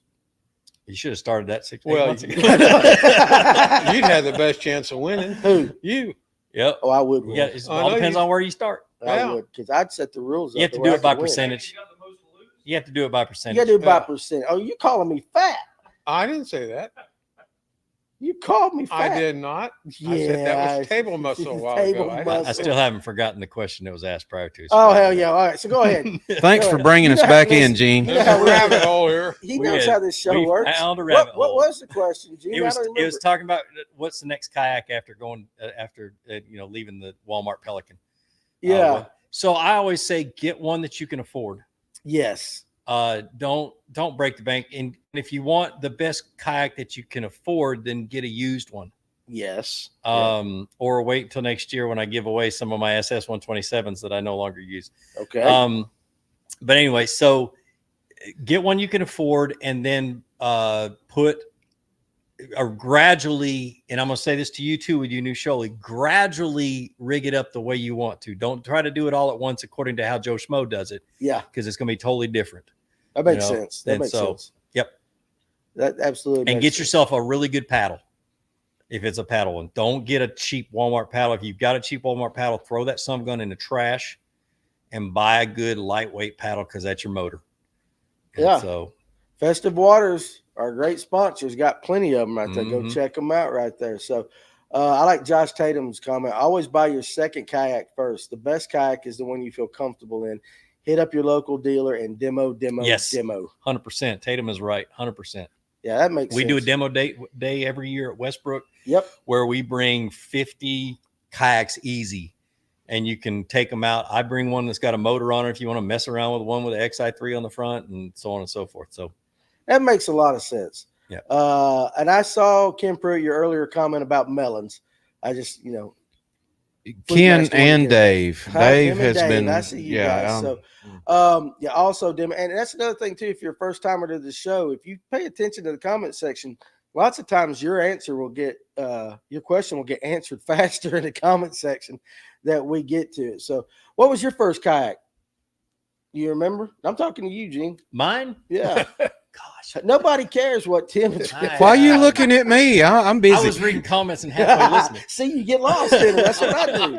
That's what happens. So my first one was a Perception Sport, and it was a sit on top, but it just basically had a pad that you set on top of the kayak. I fished out of it twice, and sold it to my brother-in-law. And did you like your he brother? Still hadn't forgiven you, has he? I don't think he ever fished out of it. It's hanging up in the shed at my father-in-law's place. Yeah. So, and then I was in the middle of YouTube, and then I signed a 7 video deal with Hobie. So I had a PA-14 for 7 videos, and then gave that back to them. And then Jackson signed with Jackson, and then through their business practices ended up leaving them and going to Bonafide. So. Bonafide. Okay, there you go. Yep. This is a great question for me. It's by Brad Thornton. Pull up Brad's. Now, one of the big things is, especially with us boater guys, we like to weigh in. Yep. Tim over at Hammond's, they do a digital tournament. It works out well. I fished a couple of them, and it's a great little thing. I enjoy it. But he wants to know, just curious, why kayak fishing tournaments are on the bump boards and not digital scales. Because it's more consistent. So those catch boards are laser engraved, and they are perfect. Every single one of them. You ever pulled out 4 or 5 golden rules and measured the same fish on 4 or 5 different golden rules? Hell, I don't catch enough fish. If it's been a little bit, it'll be off. It does make a difference. Okay. I was in one of Barry's tournaments once, and it measured on my golden rule, but didn't on his. And I went down to the boat and got my golden rule and placed it up there, and it measured, and he had to count it because that's the one I measured it on. Right. And so, but that and the catch boards can't be flexed or bent or everything else, so it's more consistent. You can fudge a digital scale easily. That's true. Yeah, I get it. And in fact, we aren't dropping weights in fish's stomachs. That's a whole damn podcast. The other thing I like about it though is you're fishing for an age class. I don't care if they're spawned out. That's true. I don't give a crap whether they got eggs in them or not. You want length. We're catching an age class. We want length. Yeah, that makes sense.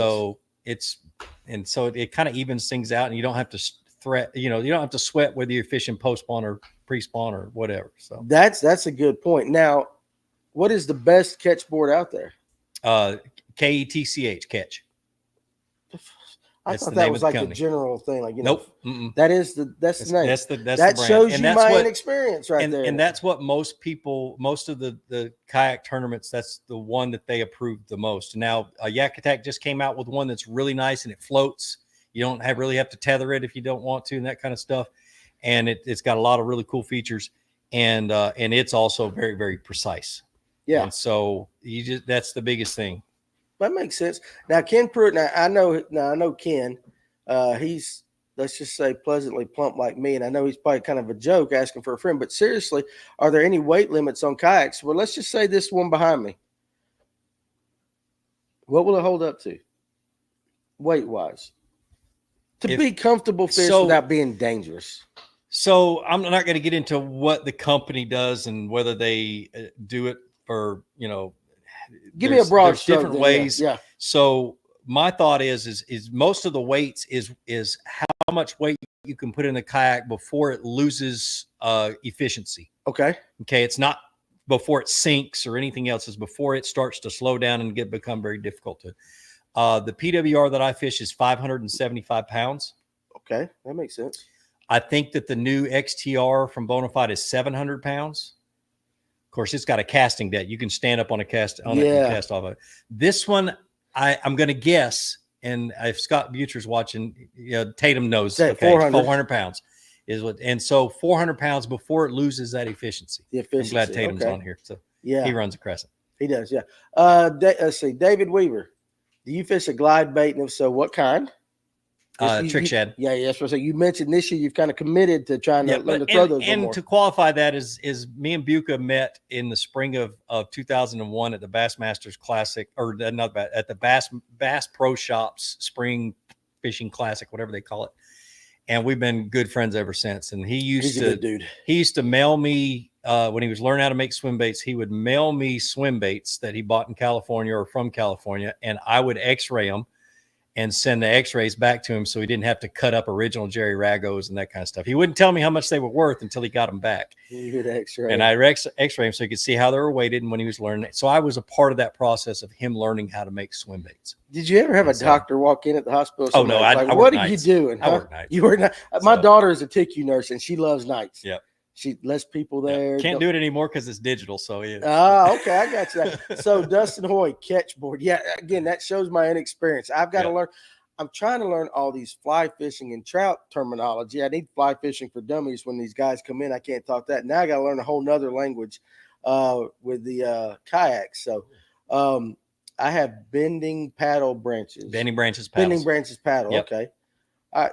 So, it's let's see. I think we've got all those questions right there. You got one? Yeah, it jumped somewhere. Mm-hmm. Oh, I bet you used to fish theirs. Yep. Where'd you put in it for kayaks? It wasn't kayak. It was when I still had a big boat. Before kayaks even. I grew up in Covington. And so, me and Barry's tournaments go way back. Bobby and Yep. Yeah.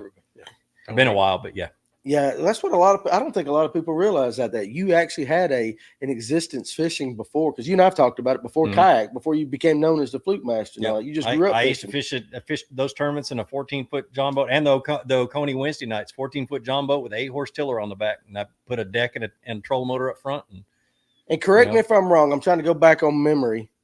Didn't you kind of start out by helping Boy Scouts or something like that? So I was a scoutmaster or in scouting, whether it be a committee chair or whatever else, for 25 years. Yeah. And so I had some boys in Augusta that were, no dad, no uncle, nobody that fished in their, in their life. And so I took them fishing at Charlie Elliott for spring break. And they fell in love with bass fishing. So because they were spawning and they were easy to catch, everything else. Well, I worked weekend nights at Medical College of Georgia. So I couldn't take them fishing every weekend, and they wanted to go. And so YouTube was just a website that you could put videos on for free. Everybody else wanted $20 to $40 to host videos, because it was a hosting website. People would put them on YouTube so they could put them on their channel, and it wouldn't take up any memory on their website. And so it wouldn't take up any memory or anything on their website. So that's what YouTube started out as. And so I said, all right, there's this new website called YouTube. I'm on sold some tackle, bought a cheap 420 camera, and started filming videos to teach them how to fish. And that's what, and then it's evolved. And then after a year and a half or so doing that, I realized these kids weren't the only ones that needed it. Mm-hmm. And I started to look, and the light bulbs went off. Bill Dance wasn't teaching me how to fish anymore. Nobody was doing anything. Everybody wanted to sell you the baits they were making that was on YouTube. And I was the only one, and the very first one, to start making videos teaching people how to fish. Yeah. I remember that from our podcast. I hadn't thought about it till we got to talking. I'm like, started out, and that brought it with the big boat thing. And I'm like, yeah, he started out just doing little videos for Boy Scouts and stuff. And it's evolved into this monster that it is now. So that's pretty cool. What's the best? Oh, let me hit Scott. Pull up Scott Riles right there. because I got to meet this gentleman, Dave. Made my first trip to FNGO today. Well worth it. Danny looked like he had plenty of things to work on, but had time to talk about fishing, hunting, and kids. And I need you guys to come in here so I don't have to work. He still has those things to work on. I do. Everything I had to do is still over there. My only superpower in this world is my mouth doesn't shut up. So there you go. But listen, thank you very much. And anybody that's ever watching, I got 3 chairs in front of my desk. You're always welcome to come up here. I will stop what I'm doing because I need to, and we can talk. That's the best part of my day. So I appreciate you making that comment. Eric Thurman, what's best identifier holder for a catch board? I use the Catches identifier holder because it slides on there really good, except for the one I've got slides off real easy. Y'all don't write them on your hand anymore? No. People cheat. Well, some tournaments we still do it, like the Monday nights, the Fishers of Men tournaments that we do at Iraqi on Monday nights. We write them on our hands. It just depends. But the one that Catch makes that slides over their boards, the only thing I do is take some Gorilla Tape, a couple of small pieces of Gorilla Tape, put it on the end of my board so it doesn't slide off. Yeah. You know what's kind of funny to me too is, and you mentioned it kind of half jokingly about the guys putting the weights in. Mm-hmm. I never thought there was no way in the world you could cheat when taking that picture and all that. But you guys in the kayak world have had people try to actually cheat. So doing that. Yep. Fishing Chaos and Tourney X, they have it to where you can, they pretty much can identify whether you've entered the same fish twice. Using AI or something like that. Yeah, using like fingerprint type stuff, but the thing is that I know the KBF identifier, which you write the code on, mm-hmm. each of those squares is a known length, and so you can with the computer, the judges can measure one of those squares, get the length of the of that square, and then multiply it and check the length of the fish by we did it in CT and stuff like that in X-rays. Just click and drag, and you can check the length of the fish. So if they're flubbing something or anything else, you can catch them. You do not, as well as I do, you do not want to get caught cheating. Good Lord. I mean, I don't know why. What a waste of time and effort. In this day and age with social media, that anybody tries to cheat in the tournament. But they do. They do. Now, maybe not as much in the kayak world, but that's the part I'm not looking forward to from running my own kayak series. Is that part, because I will lose my mind. Yeah. Because I got two rules, and I tell my kids this, I tell everybody this. I got 2 rules in my life: don't lie to me, and don't steal from me. Yeah. And I'm good. Yeah. Those are the 2 hardest things for me to forgive. Yeah. Is those 2. Yeah. And so it's, listen, I get it. I totally get it. 100%. What brand of trolling motor? I think that pull it up right there, Farmer. What brand of trolling motor do you like best for a kayak? Now, you mentioned the XI3. XI3, and you got that on the front. Yep. And then occasionally, if you need, I'll run a second one on the back just when I'm pre-fishing. You can only run one in a tournament.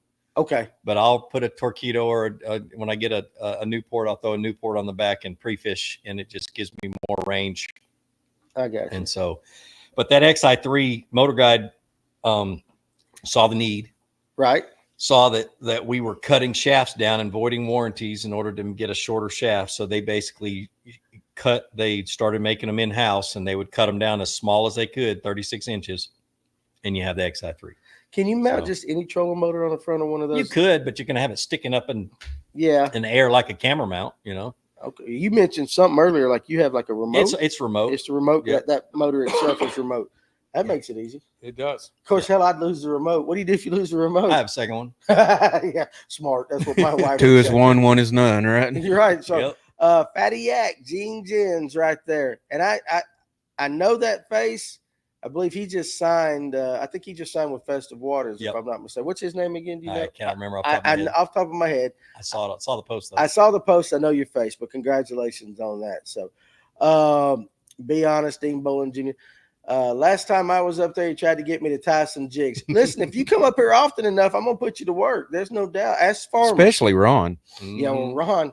Now, I like Ron. He don't have to do that. So, let's see. I just want to make sure I'm not missing any questions right now.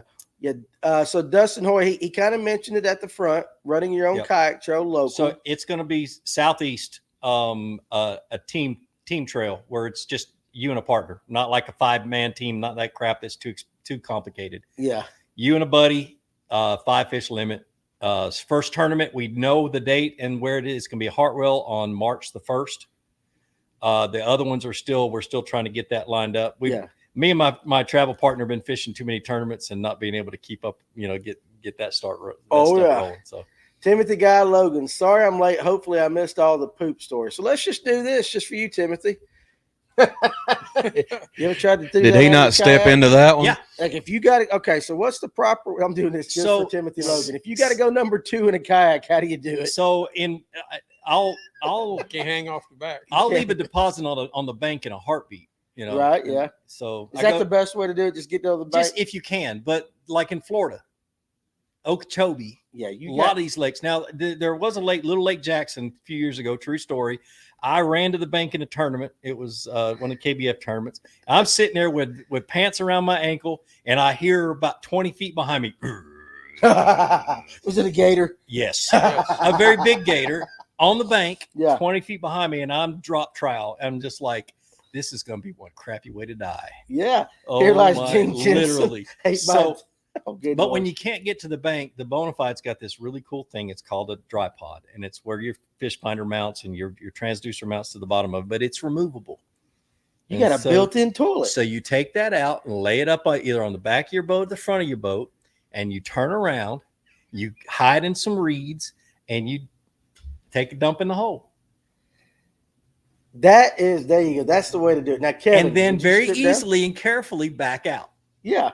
So what's funny is 2 hours later, when your fishing partner is fishing those reeds, you get to call him up and say, "Hey, I left you a floater over there. Load in that one." Oh, that's funny. Now, I'm gonna ask you this: when that happens to you, do you strip down naked? No. This man strips down naked. I don't take an aqua dump. I don't believe in jumping in the water and pooping and getting it swimming around me. Oh, no. Okay. Well, we have a tradition on this show that if there's a way to bring in how to use the bathroom off of a vessel, we talk about it. So that's for you, Timothy. Eric says always poop before you go out. That's true unless you're in ketosis. Yeah. And if you eat something on the kayak, it's 30 minutes later, you got to go. If you're one of those that don't have a gallbladder, sometimes that's pretty quick like that. So you're welcome, Timothy. Look, I love you, and I want to make sure you were happy. How comfortable did you feel when you were down there fishing Jackson with the gators, or Okeechobee for that fact? Oh, especially in a kayak. Yeah. We're not on their menu. And if you get an aggressive one that comes at you, you turn broadside and show them how long you are, and they typically will just leave you alone. I tried that with my wife one time. That didn't work. Yeah, they had one at one of my favorite places this 2 months ago that was attacking boats, big boats, little boats, didn't matter. It was a 13-footer, and it didn't like anybody around, and they ended up killing it. Yeah. But literally like on Fellsmere or what do they call it now? Headwaters. Yeah. Before the big boats got in there was a 14-footer I saw every day, and it would come out, take a look at me, and swim away. And I've been paddling back when I had my Jackson, and in 2 foot of water at sundown, paddle right across the back of one. Oh no! Woo! And it happens, but the biggest thing I tell people is we are not on their menu. Yeah, that's kind of like black bears. Everybody sees a black bear and they're like all freaking out. It's on the news, and I'm like, that bear will run from you unless you mess with a mama and its cubs. A black bear's got no business. Yeah. Now if you got a little doggy now, you can come. Oh yeah, that's sure. Who cares? That's why you shouldn't have little dogs. You need to have full-size dogs. Krispy Kreme's not on my menu, but I'll stop for them. Krispy Kreme? Yes, sir. Krispy Kreme. My wife likes those things. I'd never liked Krispy Kreme. I like them, but you eat too many of them, you get sick. I haven't reached. That's it. I'm leaving. Huh? No, I like them. I can't just eat one. I have to eat the whole box. I haven't had Krispy Kreme in a long, long time. But you know what I mean? Them things are like crack. Yep. Chandler Hunt, what a time to be alive. Now kayaks have a number 2 firing off access. Christine Fisher had one chase her off. I guess you could get an aggressive one every now and then. But she's good looking. It liked her. So I'm not even. She was on the menu, is what you're saying. Yeah, no. Damn, sorry, Kevin. Christine. She's a good friend of mine. So. Yeah, well, tell her I said hello. Down another rabbit hole we go. Oh, it's gonna hit her. She's gonna come talk to me next week. I am not gonna do that because I have respect for her on that. That woman can fish like that. Yes, she is a hammer. I've never met her, and I'd hate to be the first words that she comes up to me like, "I heard what you said." Like, I ain't touching that one. No way. But cameraman Cletus wonders how she pees off a kayak. So that's on you guys. I'm not gonna ask her. I'm not. You don't. And please don't say I was the one that influenced you to ask her that. She can fish. She can Gosh, fish. yeah, she still owes me a dang muskie trip. I've never caught a muskie, and so Are you telling me I've caught a fish that Gene Jensen's never caught? I've had them follow my bait all the way to the boat in those rivers in Tennessee, the shallow when That's where I get caught them mine. 40 inchers coming at you. I'm like, please hit it, but no. Did you do that figure 8 crap and all that stuff? No, I didn't. The bait I had, it would have eaten it, and I was fishing 12-pound test for smallmouth. Oh yeah. Well, smallmouth up in Tennessee is on a muskie's diet. Yeah, that's what the guides were telling me. Yep. Collins River, Tennessee. Yep, that's where I was. That's where I fished that many times. I fished it with my family. Just gonna get into a rabbit hole. My son found his very first Indian artifact.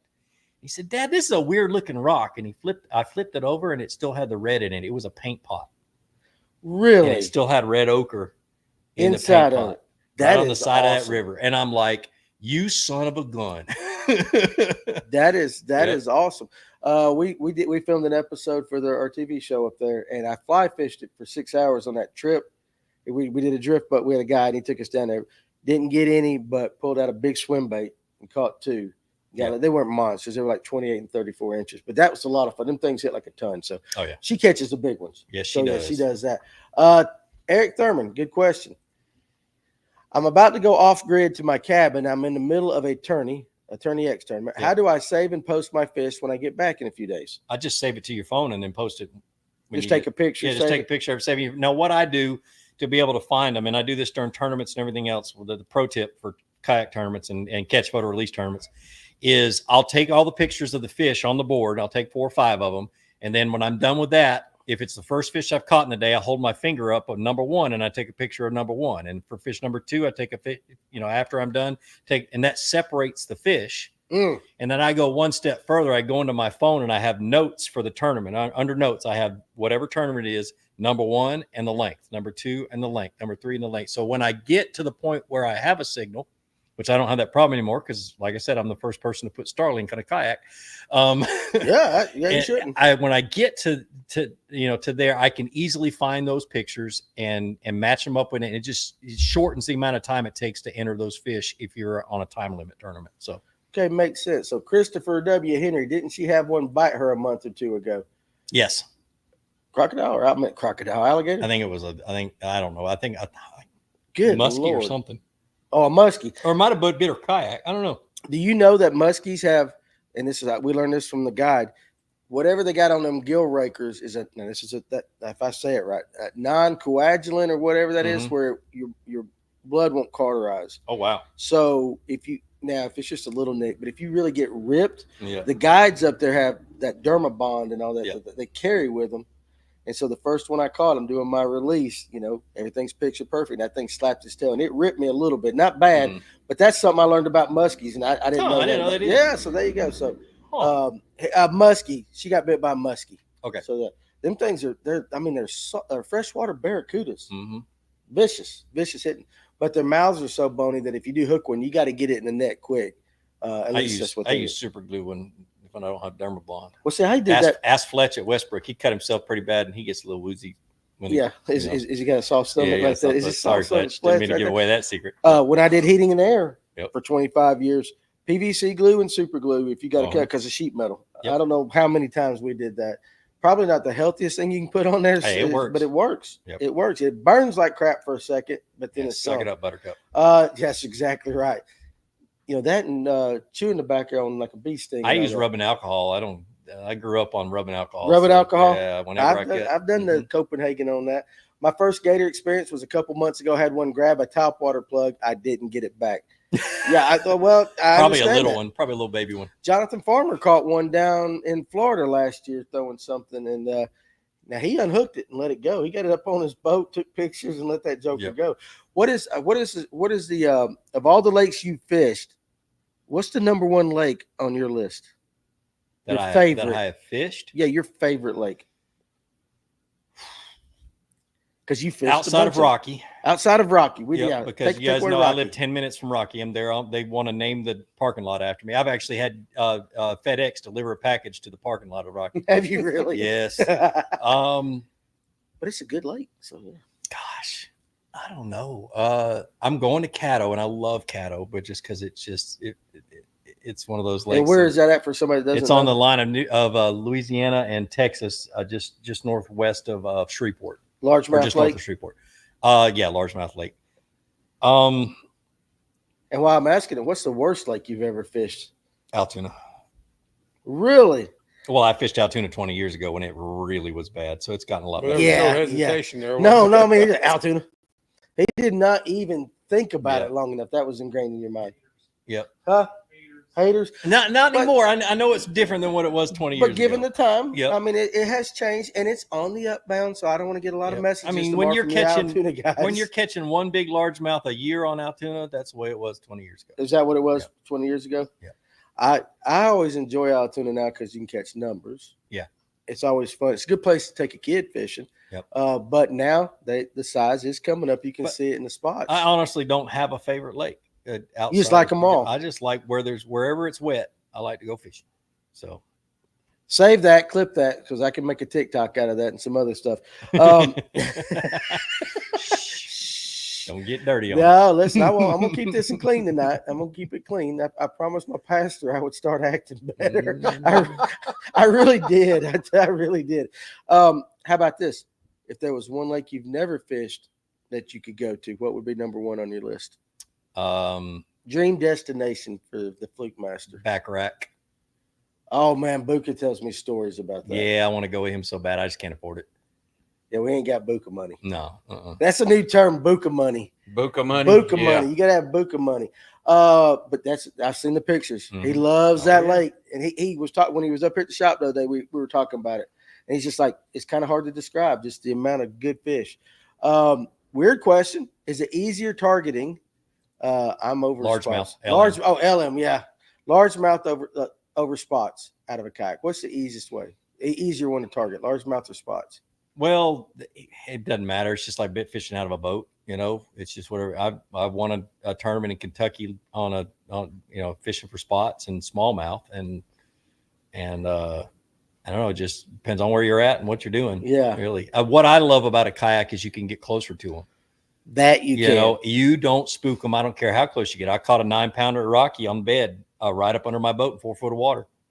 Literally just dropped down. Ka-tunk. She Just the didn't swim kayak off, doesn't nothing. scare them. Does not spook them. And I guess think it's also your approach too. well, I think it's more, it doesn't displace enough water to spook them Yeah. like a big boat would, or even a John boat.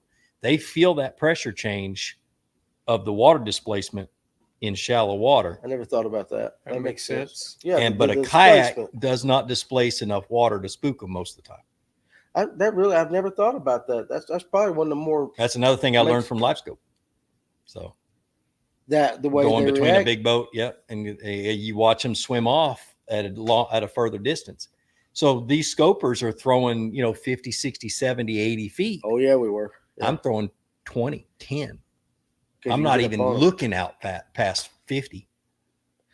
That is a pretty good tip. I never thought about that. What brand of live scope you use? Lawrence. You're a Lawrence guy. Yeah. You like Yeah. that? Yeah. Well, they pay me, so You really like it. I'll Hell be- yeah. like I said, I'll be honest. They pay me. So, Yes. what I love about Lawrence is I still use side scan like there's no tomorrow. And they've got Yes. great side scan, and my mapping. If mapping sucks, I don't want to use your system because of Clark's Hill and offshore stuff. I have to have good mapping. That makes perfect sense. So some crazy fella, Tony, call him the how-to hero. I never heard of him. Do you think that will change with more people getting into kayak fishing? No, What do you, you're talking about spooking fish, or is that what you're talking about, Tony, Yes. back yonder? Yes. No. All right, yeah. no? Because it's just water displacement. So, but if you go redfish fishing in Louisiana in a kayak and you watch that way, when you see a redfish and you anchor down, you drop your power pole, you've got until that pressure wave from that kayak hits that redfish. You've got that much time to catch it. Because But they're very as soon as that sensitive to it. little bitty waves hit you, they're super sensitive, a lot more Yeah. sensitive than largemouth, especially when they're in this much water. Yeah. That little bitty pressure wave, as soon as it hits them, they're gone. Really? Yep. I'm supposed to be filming in Louisiana for redfish, so that I don't know if I doubt we're doing it out of a kayak, but we could. But Yep. so I guess that's why them guys in them boats are way like in the Way, river. way They're back. way back. Yep. That makes sense. So TNT Outdoors says, Gene, you should make a video on tuna. Like we can't entice you to do that? Huh? No. Maybe Okay. one day. What's your favorite kind of videos to make? Just out of curiosity, is it while you're fishing, kind of like what you're talking about now? You're going to do your recording while Yeah, you're in action, or your tutorials? My favorite ones to make are the tournament ones, but Yeah. nobody watches them compared to my instructionals and bait videos. My other favorite ones are the baits of the months videos. I think in the history of that, I think Edwin Evers was the first one to do baits of the month. Yeah. I think I saw it and did it the month after that, and then Tactical Bassin the month after that, and then now everybody does them. Yeah, we occasionally do one like that. So it's, and baits of the month is great and stuff like that. I want to go a little bit further into that, and I'm not going to get into what I'm going to do, but that's something coming. That's something coming. But I love my tournament videos, and like I said, TikTok Live is what I've chosen to do live videos. So with Starlink on my kayak now, when I'm out fun fishing, I'm going to be streaming. When I had to get a second phone to do it, but anyway, my wife's not happy about that. Are they ever? And with my tournaments now, this tournament coming up, I may only stream the second day because I don't want people to know the first show up at the boat ramp like they'd like to do in kayak tournaments. And so I'll stream the second day for that one. So let me ask you this, because you said you are this tournament you're going to is a Bassmaster. Yeah, Bassmaster Kayak Series. All right, and it does have the information rules. We talked about that earlier. How did you get your information as far as your research for the lake? So I fished it before. Okay, so you have some knowledge of it. A month ago, me and my travel partner went there for 8 days and pre-fished it. I've got like 600 waypoints there now. Okay. I spent days and days and days zigzagging and running batteries. I ran 175 amp hours out every single day. What brand battery do you use? Rely on. Rely on. Yep. They're a little bit pricey, but I have not been able to kill one. And if anybody can kill one, it's me. Okay. I run them dead, but I haven't run them to where they can't recharge. And so. Okay. So Christopher W. Henry goes, where can I find your tournament videos? I can only find the how-to because you're just starting to do this, right? I've done a lot of tournament videos. Where can you find it? I've stopped recently just because of the lack of, you just look up kayak tournament, I guess. On your page, on my page, or Flukemaster kayak tournament. But literally, I'm just going to start streaming them now. Yeah. So now, this is for me. Like if you do one on TikTok, and Tim, you might know this answer. If you do a live video on TikTok, can you download it to your YouTube at a later date? I don't think so. It's I TikTok don't think there's exclusive. a way to pull it up. Yeah, I'm just trying to learn all that. So yeah, and when you're trying to make a living doing this, you got to go with what's going to make the most money. Yeah, and TikTok is where it is right now. Trust me, yeah. YouTube is very saturated. Yeah, I got lucky and got in at the beginning, but there's no uptick right now. It's just because a lot of people are doing it, and I love it. And I love seeing that, and I like to feel like I'm a part of what started it. But I know there's a whole lot more than that. Yeah. But you just got to stay. What my trick with social media is, I always pay attention to what the high school kids are doing. That's right. And I try to make sure that I'm there. I'm a little late to the TikTok game, but not by much. And then because in 4, 5, 6 years, they're still going to be on that platform, but they're going to be having full-time jobs and spending money. So that's right. That makes sense right there. Brad Thornton again, right there. Gene, what is your opinions on the trophy lake at Rocky? Stopped fishing it years ago due to the congestion. Now, okay, so you two both fish Rocky. This is from a person that doesn't fish it that much. To me, there's so many good fish on the other lakes. I've never even bothered going to the trophy lake. Now, again, that's from somebody with limited experience over there. I haven't even figured out those other 2 lakes yet, but there's some really good fish in Antioch. Oh yeah. Yeah. I mean, that's it's great. I love the 1st to the 10th because Antioch lakes are empty because everybody's going to the Rocky. There's no one there. But I will fish the trophy lake the first 3 or 4 days. Yeah. And my suggestion is go there and leave your rods in the truck and just scan and mark and scan and mark and scan and mark. Mark the rock piles, mark all the new fish attractors, stay away from the trees, from the standing timber, mark the bridges, mark the road beds, mark all the rock piles. And then as June, July, August comes along, pay attention to thermocline. Because when that thermocline starts to form, there's only 2 rock piles that have fish on that are in play. Yep. And when it gets deeper, there's a few more rock piles. Know the depth of those rock piles. And then that's where the big ones are always caught on that lake. I had a day of 21, 22 inches on that lake with a trick shad over top of rock piles, but it was only a few of the rock piles that were in play. Yeah. And then hopefully they don't, if they slow down the fertilization, they'll get out on the end of the road beds and into the onto the bridges. There's 2 bridges on there. There's actually 3, but there's 2 that are still there. Existing bridges. Yeah, existing bridges, and they'll get on those bridges, and then you can have an absolute ball with a crankbait. So you can. I know a couple of these are boater guys, electric only guys, that their best 5 one day was, I think, 36 pounds. Yep. 36 pounds. I mean, that's possible there. Yep. That numbers is great. The trophy lake is good for numbers, but the size is trending up. Last year's survey, they were up almost. The trend was up almost 1.5 inches. Okay. And so you're going to start seeing a lot more 20s and a lot more 21s this next year. Now the other 2 lakes, they're trending at about 22, 23 inches. Okay. And so, but I think that it's going to top off and it's going to start going back down the next year or 2. Do you find it to be a very cyclical lake? Yeah. It's ups, downs, and ups and downs. That's typical. Fatty Yak says, yes, you can download your TikTok lives. Takes forever, but you can. Okay. I'll have to figure that out then. Yeah, right. So that's very interesting.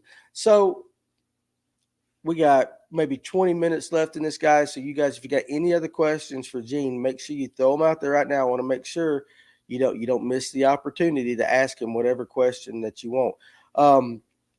I want to ask you this question because, again, I don't follow kayak as much as I should. With all the drama and everything in fishing, and it's out there, whether it be professional level or just even on the local level and all that, how do you try to navigate and stay away from that? I just ignore it. Just ignore the way I've done it for years. I ignore the bad comments on my YouTube channel, the comments on the videos. I just ignore it. There's no reason to even get involved. I have my way. You don't ignore it. You thank them for it. Yeah, exactly. But they watched it. They were there. I unapologetically use LiveScope. It's just one of those things. I enjoy it. Right. Therefore, I'm going to do it. If you don't like it, I don't have any. If you're offended, that's your fault. That's not mine. Yeah. Has any of the kayak trails even thought about banning it? Like the in our rules, no, they haven't really officially come out. In our rules for our team tournament, our team trail, it's going to be you're only allowed one. One. Okay. Yeah, just one. Which makes perfect sense on a kayak. Please don't put 2 on the kayak. I got 46-inch screen on the kayak I got 2 HDS 10s on mine. But mine will hold weight. And even when I was doing my SS, the joke was that I wouldn't let them weigh it because I didn't want to know how much it weighed. It's because I over rig everything. Yeah. But I used to build electric boats for Varner and for, and that's what where I started. And so I just took a kayak and turned it into an electric boat. And, I always ask that question. When does a kayak become a boat? It's a boat when it's made. See, you're one of the few. Most people say when you put a motor on it. Nope, it's a boat when it's made. It's a boat when it's made. I'm glad somebody answered that correctly. Do you have an entry fee for your team tournaments? Have y'all thought about that yet? Yeah, it's gonna be $200 a team. Okay, that's good. So $100. But like I said, I'm thinking of it as a where you can get your buddy and you guys can split costs down the middle. Yeah. And it's going to be 100% payout. I'm not trying to make money doing this. The sponsors we get maybe next year or the year after, if we can get enough numbers and stuff like that, then we'll worry about whether me and Michael are getting paid doing this. Yeah. We just want to see what it does. And for me, I love results. I love experimenting. I don't, and money's never been a thing. I just want to see what happens. That's it. But yeah. Eric Thurman, favorite weighted or unweighted flukes? And so we kind of mentioned unweighted, a little bit with a nail weight if I need a specific action. So and if you go back and watch this again, not only will I get another view on my thing, but you'll also find out the way he describes doing that. Yeah, and I got a very detailed video on how to do it too. And then and then after you watch us again, you can go to his channel and do that. So Christopher Henry says, I'm thinking 2 126 SVs. Those are big for a kayak. Yeah, I mean, a little much. Well, the thing is, then you get them to where they get in the way of fighting a fish. Yeah, you really got to be careful of that. I am really picky about where things go on my boat. I don't have anything on the right side because that's my landing side. That makes sense. All of my stuff is either on the left side or far enough out in front of me to where it's out of the way and I can work the bass around and everything else. But my landing side is my right side. I can still land on my left side, but the paddle's there and, a couple of tackle boxes and stuff like that. My fish finders are straight out in front of me. If I'm going to be standing up fishing, I move them further in front of me. And if I'm going to be sitting down all day, they're right there where I can reach them and push the buttons. Is there a specific way you're fishing that determines whether you're standing up or sitting down? Basically covering water, I'm standing. So, okay. Like if I'm pre-fishing, especially like Caddo, it's got a lot of cypress trees and I got to make good, accurate cast. It's going to be standing up underhand casting. Okay.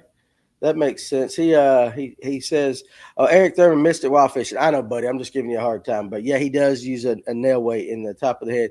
But to get him to see his hands do the specific action, you're going to have to go back and watch it. So he said, Christopher come back and he says PA 14 far forward on a dugout mount. So maybe you know what he's talking about. Yeah, you just want it. Yeah, you want. Some people like them so far ahead of them. My eyes don't work that good. I'm 50 years old. I'm older than you are. You're older than everybody. Not Kevin. Not Kevin. Right there. He's in better shape than I am, but I'm not old. Yeah, I don't like them. I want to be able to reach them because I'm always adjusting them, always pushing buttons because I know how they work. And my fishing partner for 15 years, I remember the day side scan was getting popular and stuff like that. He turned to me. He said, "Gene, you got to teach me how to read one of those things." He's one of the best anglers on Clarksville I ever met. Yeah, he didn't know how to read a fish finder. He fished off a map. Well, and that's how I learned. We learned from him fishing off a map. No, if some of these teenagers come in, and I've had them come in, and I opened up a paper map, and it just blew their mind. Really? Oh, I got a drawer of paper maps. I collect them. It's got all them squiggly lines on them. It's contours and all that. Trip wants to know, Trip Fishing ever rigged one as a line through with a treble? I have and didn't like it. I did. You didn't like talking about the Fluke? You didn't like that? I didn't like the action. It was dead. It's a dead action. So. That with the fish heads and all that, they got those line throughs for guys that want to throw flukes deep and all that. You ever done any of that? Yeah, but not the weightless. Not the weightless. Not the weightless. Mm-hmm. So, any advice for fishing content creators? Don't quit. Yeah, I'm the one that did not quit. That's right. When the Googans tried to destroy my channel, I'm the one that didn't quit. And when the comments got so bad, I'm the one that didn't quit. I don't care. Yeah.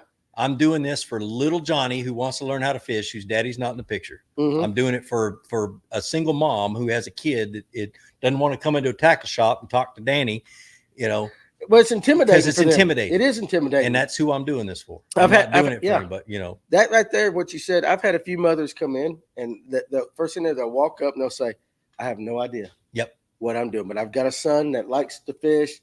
Can you help us out? But those are few and far between. Yep. I have a playlist that is literally one. You start with number one and go all the way through however many there is. And it was designed for a single mom who doesn't even know how to go get a fishing license. Just one thing after another. Yeah. It's called For Beginners. And so it makes perfect sense. But that is something that you bring up, that it is. And even with some guys, it ain't just women, but even though I see that more often, but some guys are afraid to come in. And they'll start the conversation off in the shop about something else. And then eventually they'll loosen up. They say, okay, I really don't know. I got a grandson that fishes. I've never fished in my life. And there are a lot more guys out there who have never fished than have fished. Oh, for sure. I mean, they're out there. And so that is a good way. And I totally understand that. So that's good. Don't quit. And I mean, I've seen podcasts come and go and morph, and this podcast everywhere. So same thing with you. You just got to keep doing what you love to do. And if you don't love doing it, don't do it. Yep, do something else. Yeah, if you don't love doing it, that's it. Post the worst days and the good days. And that's another thing. I tell guys sometimes on here, you can often learn as much by what didn't work as what did work. But a lot of guys only want to post the catches and all the good stuff. They don't show them, very rarely, guys, I went out there and I got skunked, or I couldn't figure them out. But this is what didn't work. Yep. You don't see a lot of those videos out there. I got a few. Yeah, I mean, I'm not afraid. Well, that's what you need, and I think that it's also a little bit more of your authenticity if you're willing to show that I don't slam them every single day. Yep. So that works like that. I've always respected Gene because he knows his stuff, but he earned a lot more respect from me with that comment. Farmer's an ass kisser. I love Are him. you low or what? No, it's just because I can say that to Farmer because he's gonna come in here and go. I agree with you, Farmer. Yeah. The bad days is what you learn from. Let me ask you this, since we're talking about bad days. Yep. Worst tournament experience ever. Just there was a tournament you just couldn't figure out. I'm sure you know it off the top of your head. Well, I won't go to that one then, because my worst term experience ever was my very first and only BFL. And the guy I drew was an absolute jerk. God, that sucks for a co-angler, though. Yeah. But he was fishing my home lake, which was Clark's Hill. And he was such a jerk. I waited till the very end of the tournament to tell him exactly where the tournament was going to be won and what it was going to be won on. He wouldn't give you any well, he was just a listen. Jerk. Yeah, I was barefoot, and he still called me the loudest person in the boat. One of those. Yeah, just one of those. And he was a unemployed what do you call it? Finance guy. And his wife worked for a very big company, and she was basically a sugar mama. And I even remember his name, but I'm not going to say his name. That's okay. Yeah, so bad. I was so upset. But at the end of the day, I was just like, you know what? It was one down south. They were spawning. We were fishing for post-spawn males, and these guys down here were fishing spawners. And it was one in that pocket right there. Yeah, I hear those stories all the time. That's the one thing. Farmer's got a big butt I can kiss. I love you, you big old teddy bear. All right, so Big Al, there's the boom. Now he's with the MPFL, and he's finally graced us with his appearance after being missing for a couple of weeks. So this is his good look. You Googling her? Yeah, because that doesn't. Yeah, that name. Bell. So he always gives us a hot woman from the 80s, early 90s. And wants our opinion. Oh my God. So tonight's selection is Elizabeth Shue. Does anybody know who Elizabeth Shue is? He's got me on that one. I don't know. I have no clue. Kevin got to pull a picture up right there. So we rank her from 1 to 10 right there, whether she's hot or not. But can I see that picture? The babysitter. I wouldn't. What the hell was she in? I don't know. I'm Googling it myself. She's the girl from Karate Kid. Back in Karate Kid days, I'll give you that. Smoking, yum, yum. There you go. The babysitter. All right. So, back in the Karate Kid days when I was that age. Was she damn sure? Yeah, so Karate Kid. Okay, well, we don't all age as gracefully as you. Adventures of the Babysitter. That's but you remember his girlfriend in the Karate Kid? Yeah, so she was cute. She was good looking. Yeah, she's good looking. So there you go. All right, so check her out now. Well, my wife might be watching this. Let me leave it a good looking. I get in a lot of trouble. I've been married 25 years, dude. Do you know? How many? 25 years? Almost 25 years. Congratulations. I'm at 30. How far are you? 45. 45 right there. But you don't know how many episodes we do this, and I go home and my wife is sitting there, and she's like, I saw that. and it would be the only damn 5 minutes of the whole show she watches. She just poons in, and we're doing Big Al's Hot Woman of the Month like that. So Big Al, I'm going to give her a thumbs up from her Karate Kid days. I'll have to check her out later and all that. So, Grant Carmichael, Elizabeth Shue, or Terry Thornton? Terry Thornton. There you go, Grant. Terry's hot. Terry's hot. I tell him that. No, she's beautiful. Timothy, I like that question. How many hats since the first video? Well, I can tell you it's only been one damn logo. We should use that for a trivia question. I actually that still would be have a good those. Trivia question. I still have those. I remember that from the podcast. You said you've kept every one of them. What are you up to? I buy 5. I go through about 5 a year. I went through less when Zypher made them because the dye didn't fade. The 47 brand has dye that literally when it rains it drips pink. Oh, okay. And so I go through these a lot faster, and they're a lot more expensive. And I actually had Zypher put my logo on the back of half a dozen of them. And I've given a couple of them away to guys at kids at hospitals, and when I go visit hospitals, those kids. So I've got a couple of those left, but the original fitted Zypher hat, I still have it. So a lot. 5 a year. Where do you keep them in? You got a closet? Yeah, I keep them in a box in the closet. I had a drawer in my closet, and then the ones I use, and then my wife will hang them up on the peg. I still have 3 or 4 of these with the tag still on them. So we could go over there and get his DNA. Basically, we could clone his ass if we had to. So like that. Big Al, we are all allowed to look, just don't act. That doesn't work in the Pruitt household. Nope. So it ain't like poker, right? That's right. I ain't gonna cheat, but if you show me your cards, I'll look every time. Nope, it ain't like that. Thurman, did that logo fall off? If it did, let me know. I'll replace the hat, and I will call the guy who put it on there, and we'll have a discussion right there. So it doesn't matter where you get your appetite as long as you eat at home. That's the worst. That's the worst advice you could ever give. Kevin trying to get us killed. With Mrs. Pruitt, that is the worst advice because I shouldn't be looking. I should know what's on the menu. I didn't know you were that scared. I am scared of my wife. Mhm. Oh, hell yeah, I'm scared of Mrs. Pruitt. She's she's crazy in a good way. 2 chicken tenders and she'll be melting like butter. She does like chicken tenders. She appreciates when you bring chicken tenders for sure. Adventures 101, not fishing related. Oh, I didn't read the question. Yeah. But wife says Gene looks great with the weight loss. Congrats. Appreciate it. He does. He looks like a totally different person when he walks in there. I was tired of being fat. There you go. That's as good of a motivator as anything. Mm-hmm. Nico Torres, Yankees, thumbs up. And Kevin hates the Yankees. He's a Detroit Tiger fan right there. And they lost tonight 5-4. Did they? Oh, I hate that for you. Darn. Eddie Hudson, Gene, what's your favorite creature bait? I thought you'd be a Braves fan, I like the Braves. but you love the Tigers. I love the Tigers in St. Louis, but I like the Braves too. Okay, They're not playing. I know. I rooted for the Mets last night for the first time in my life because I hate the Phillies more. Mm-hmm. What's your favorite creature bait? The Rage. Gosh, you can tell I'm getting tired now. Not the Menace. You got just another minute or two. The bug, the Rage bug. Rage bug. Yep. Steve Parks actually poured me some when they were still poured me a gallon bag of hand pours before they hit the market. And I was fishing Wilson on the Tennessee River. I went through that gallon bag in a week. Really? They ate that son of a gun up, and it's still my favorite. Well, there you go. Well, I will tell you that. That's a great question, I think, to end the night on. So there you go, like that. So first of all, let me say to you guys in the comments section, A+ job tonight. Absolutely appreciate everything you guys do. I always tell you every week, y'all make my job easy. And Gene, listen, I don't know why in the hell it's been so long since. Well, we did it at the show a few years ago. We did at Jimbo's. At Jimbo's. But that's been a hot minute. That was me just dropping in and sticking my nose where it probably didn't belong. So. No, it doesn't matter. Okay, one last question. What's your go-to bait if you haven't caught them and the tournament's about to end? Real quick, what's your shaky head? Shaky. Well, you can't go wrong with shaky head. No. That's it. So, but anyway, I want to say thank you very much for taking time. I know you got to head out tomorrow, so you came in, short notice and still graced us with your presence. You do look good. Thank you. You look good. Proud of you for that. And you guys are funny AF. Yes, we are. if that's one thing, we can't catch fish, but we can tell a joke and all that. So appreciate you joining us out. But seriously, thank you for coming up and continue success. I'm getting tired too. Continued success.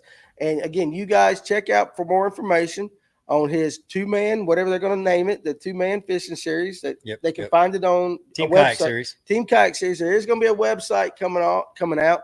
And again, make sure you start paying attention to the Fish North Georgia page tomorrow for information for our Toys for Tots tournament, because I'm going to have it all outlined right there. But again, Gene, thank you very much for coming up. Tim, you did a great job. I hope you learned some stuff there, Tony, tonight, because you're going to be thrown to the fire next week. And everybody that's watching, listen, I need you to go on YouTube and check out Senor Bass, Senor. So Senor is Spanish, whatever. He's going to be my guest. I didn't forget his name. Listen, Josh knows this guy. This guy's got like 300,000 followers or something. Are you vapor locking right now at the end of the damn show? Got him. We got him. I'd have pulled that out earlier. Senor. I can't say it. You're going to make Breathe, it. Kevin. Listen, don't fall out and have a heart attack right here for the end of this show. All right. He can't get his composure. I'm gonna post. I'm gonna do my social post tomorrow. But it's is it? How do you say it? Senor. Does anybody here speak Spanish? Senor Bass. But anyway, he's going to need to practice that. I'm gonna practice it. Yeah. It's Juan. I knew it was Juan. I couldn't remember his last name, so I didn't want to say it. Juan Carlos. This guy, he's got a huge following, and now he's making the jump from the kayak and everything to big bass boat. Actually, Josh and my pastor are friends with him and all that, so they asked me to bring him on. So he's going to come on next Tuesday night, and I'm going to meet the guy for the first time.